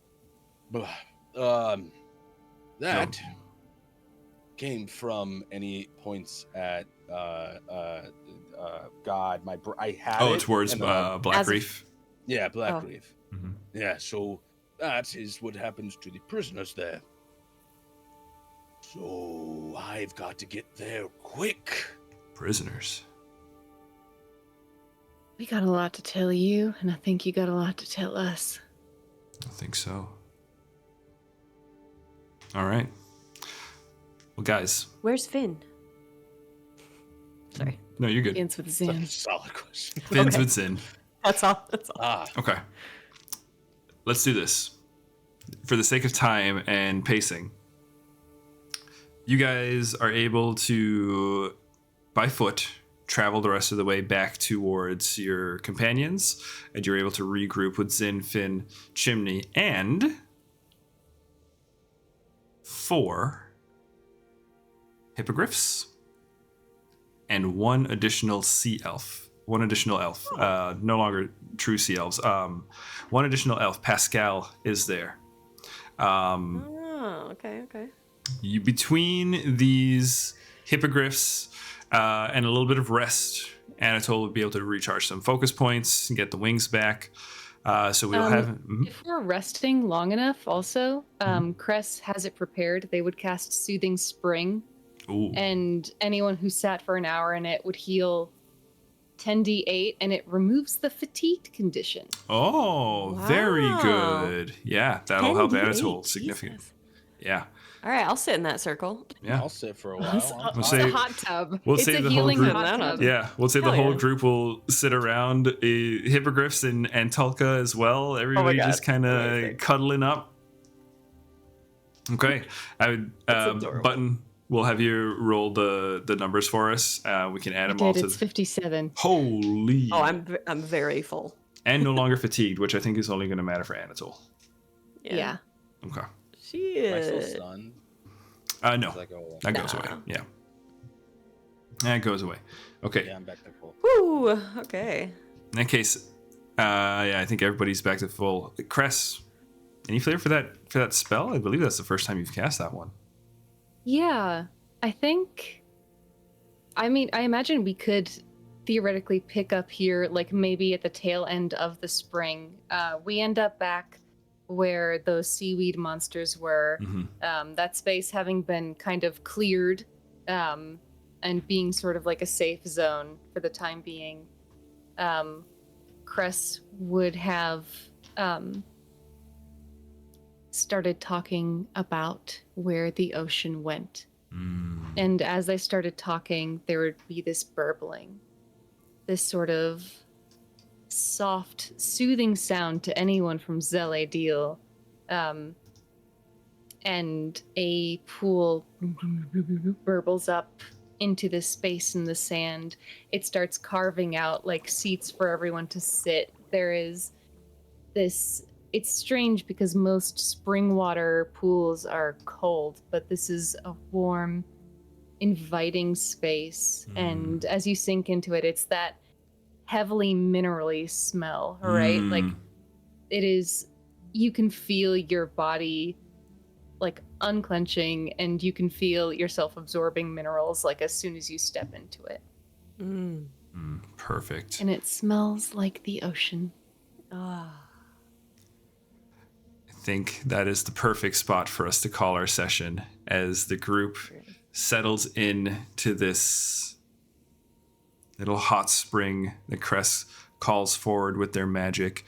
And as everybody takes into the healing, the hippogriffs along the outside grazing, Tulka also kind of taking a small dip, right? The head resting and healing up.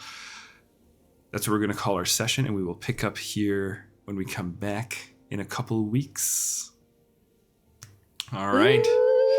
Guys, well done. Man, it got close there.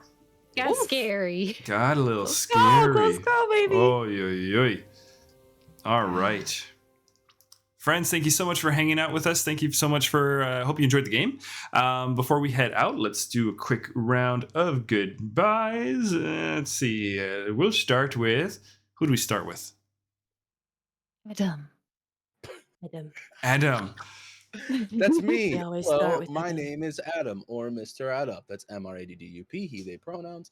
You can find me doing cosplays. You can find me doing voice acting. You can find me just being a nuisance online, if I'm being honest. You can also find me here when we play this game and also New World Rebellion.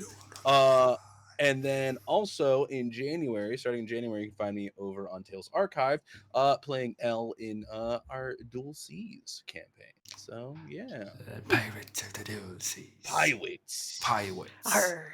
And that is what I do. Button.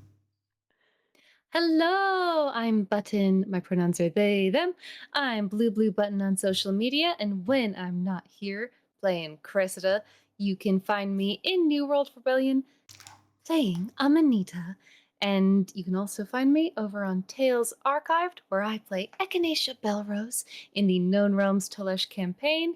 And in January, I will be playing Nurian in Pirates of the Dual Seas. Hell yeah. Ooh, ooh, ooh. Mm, My turn.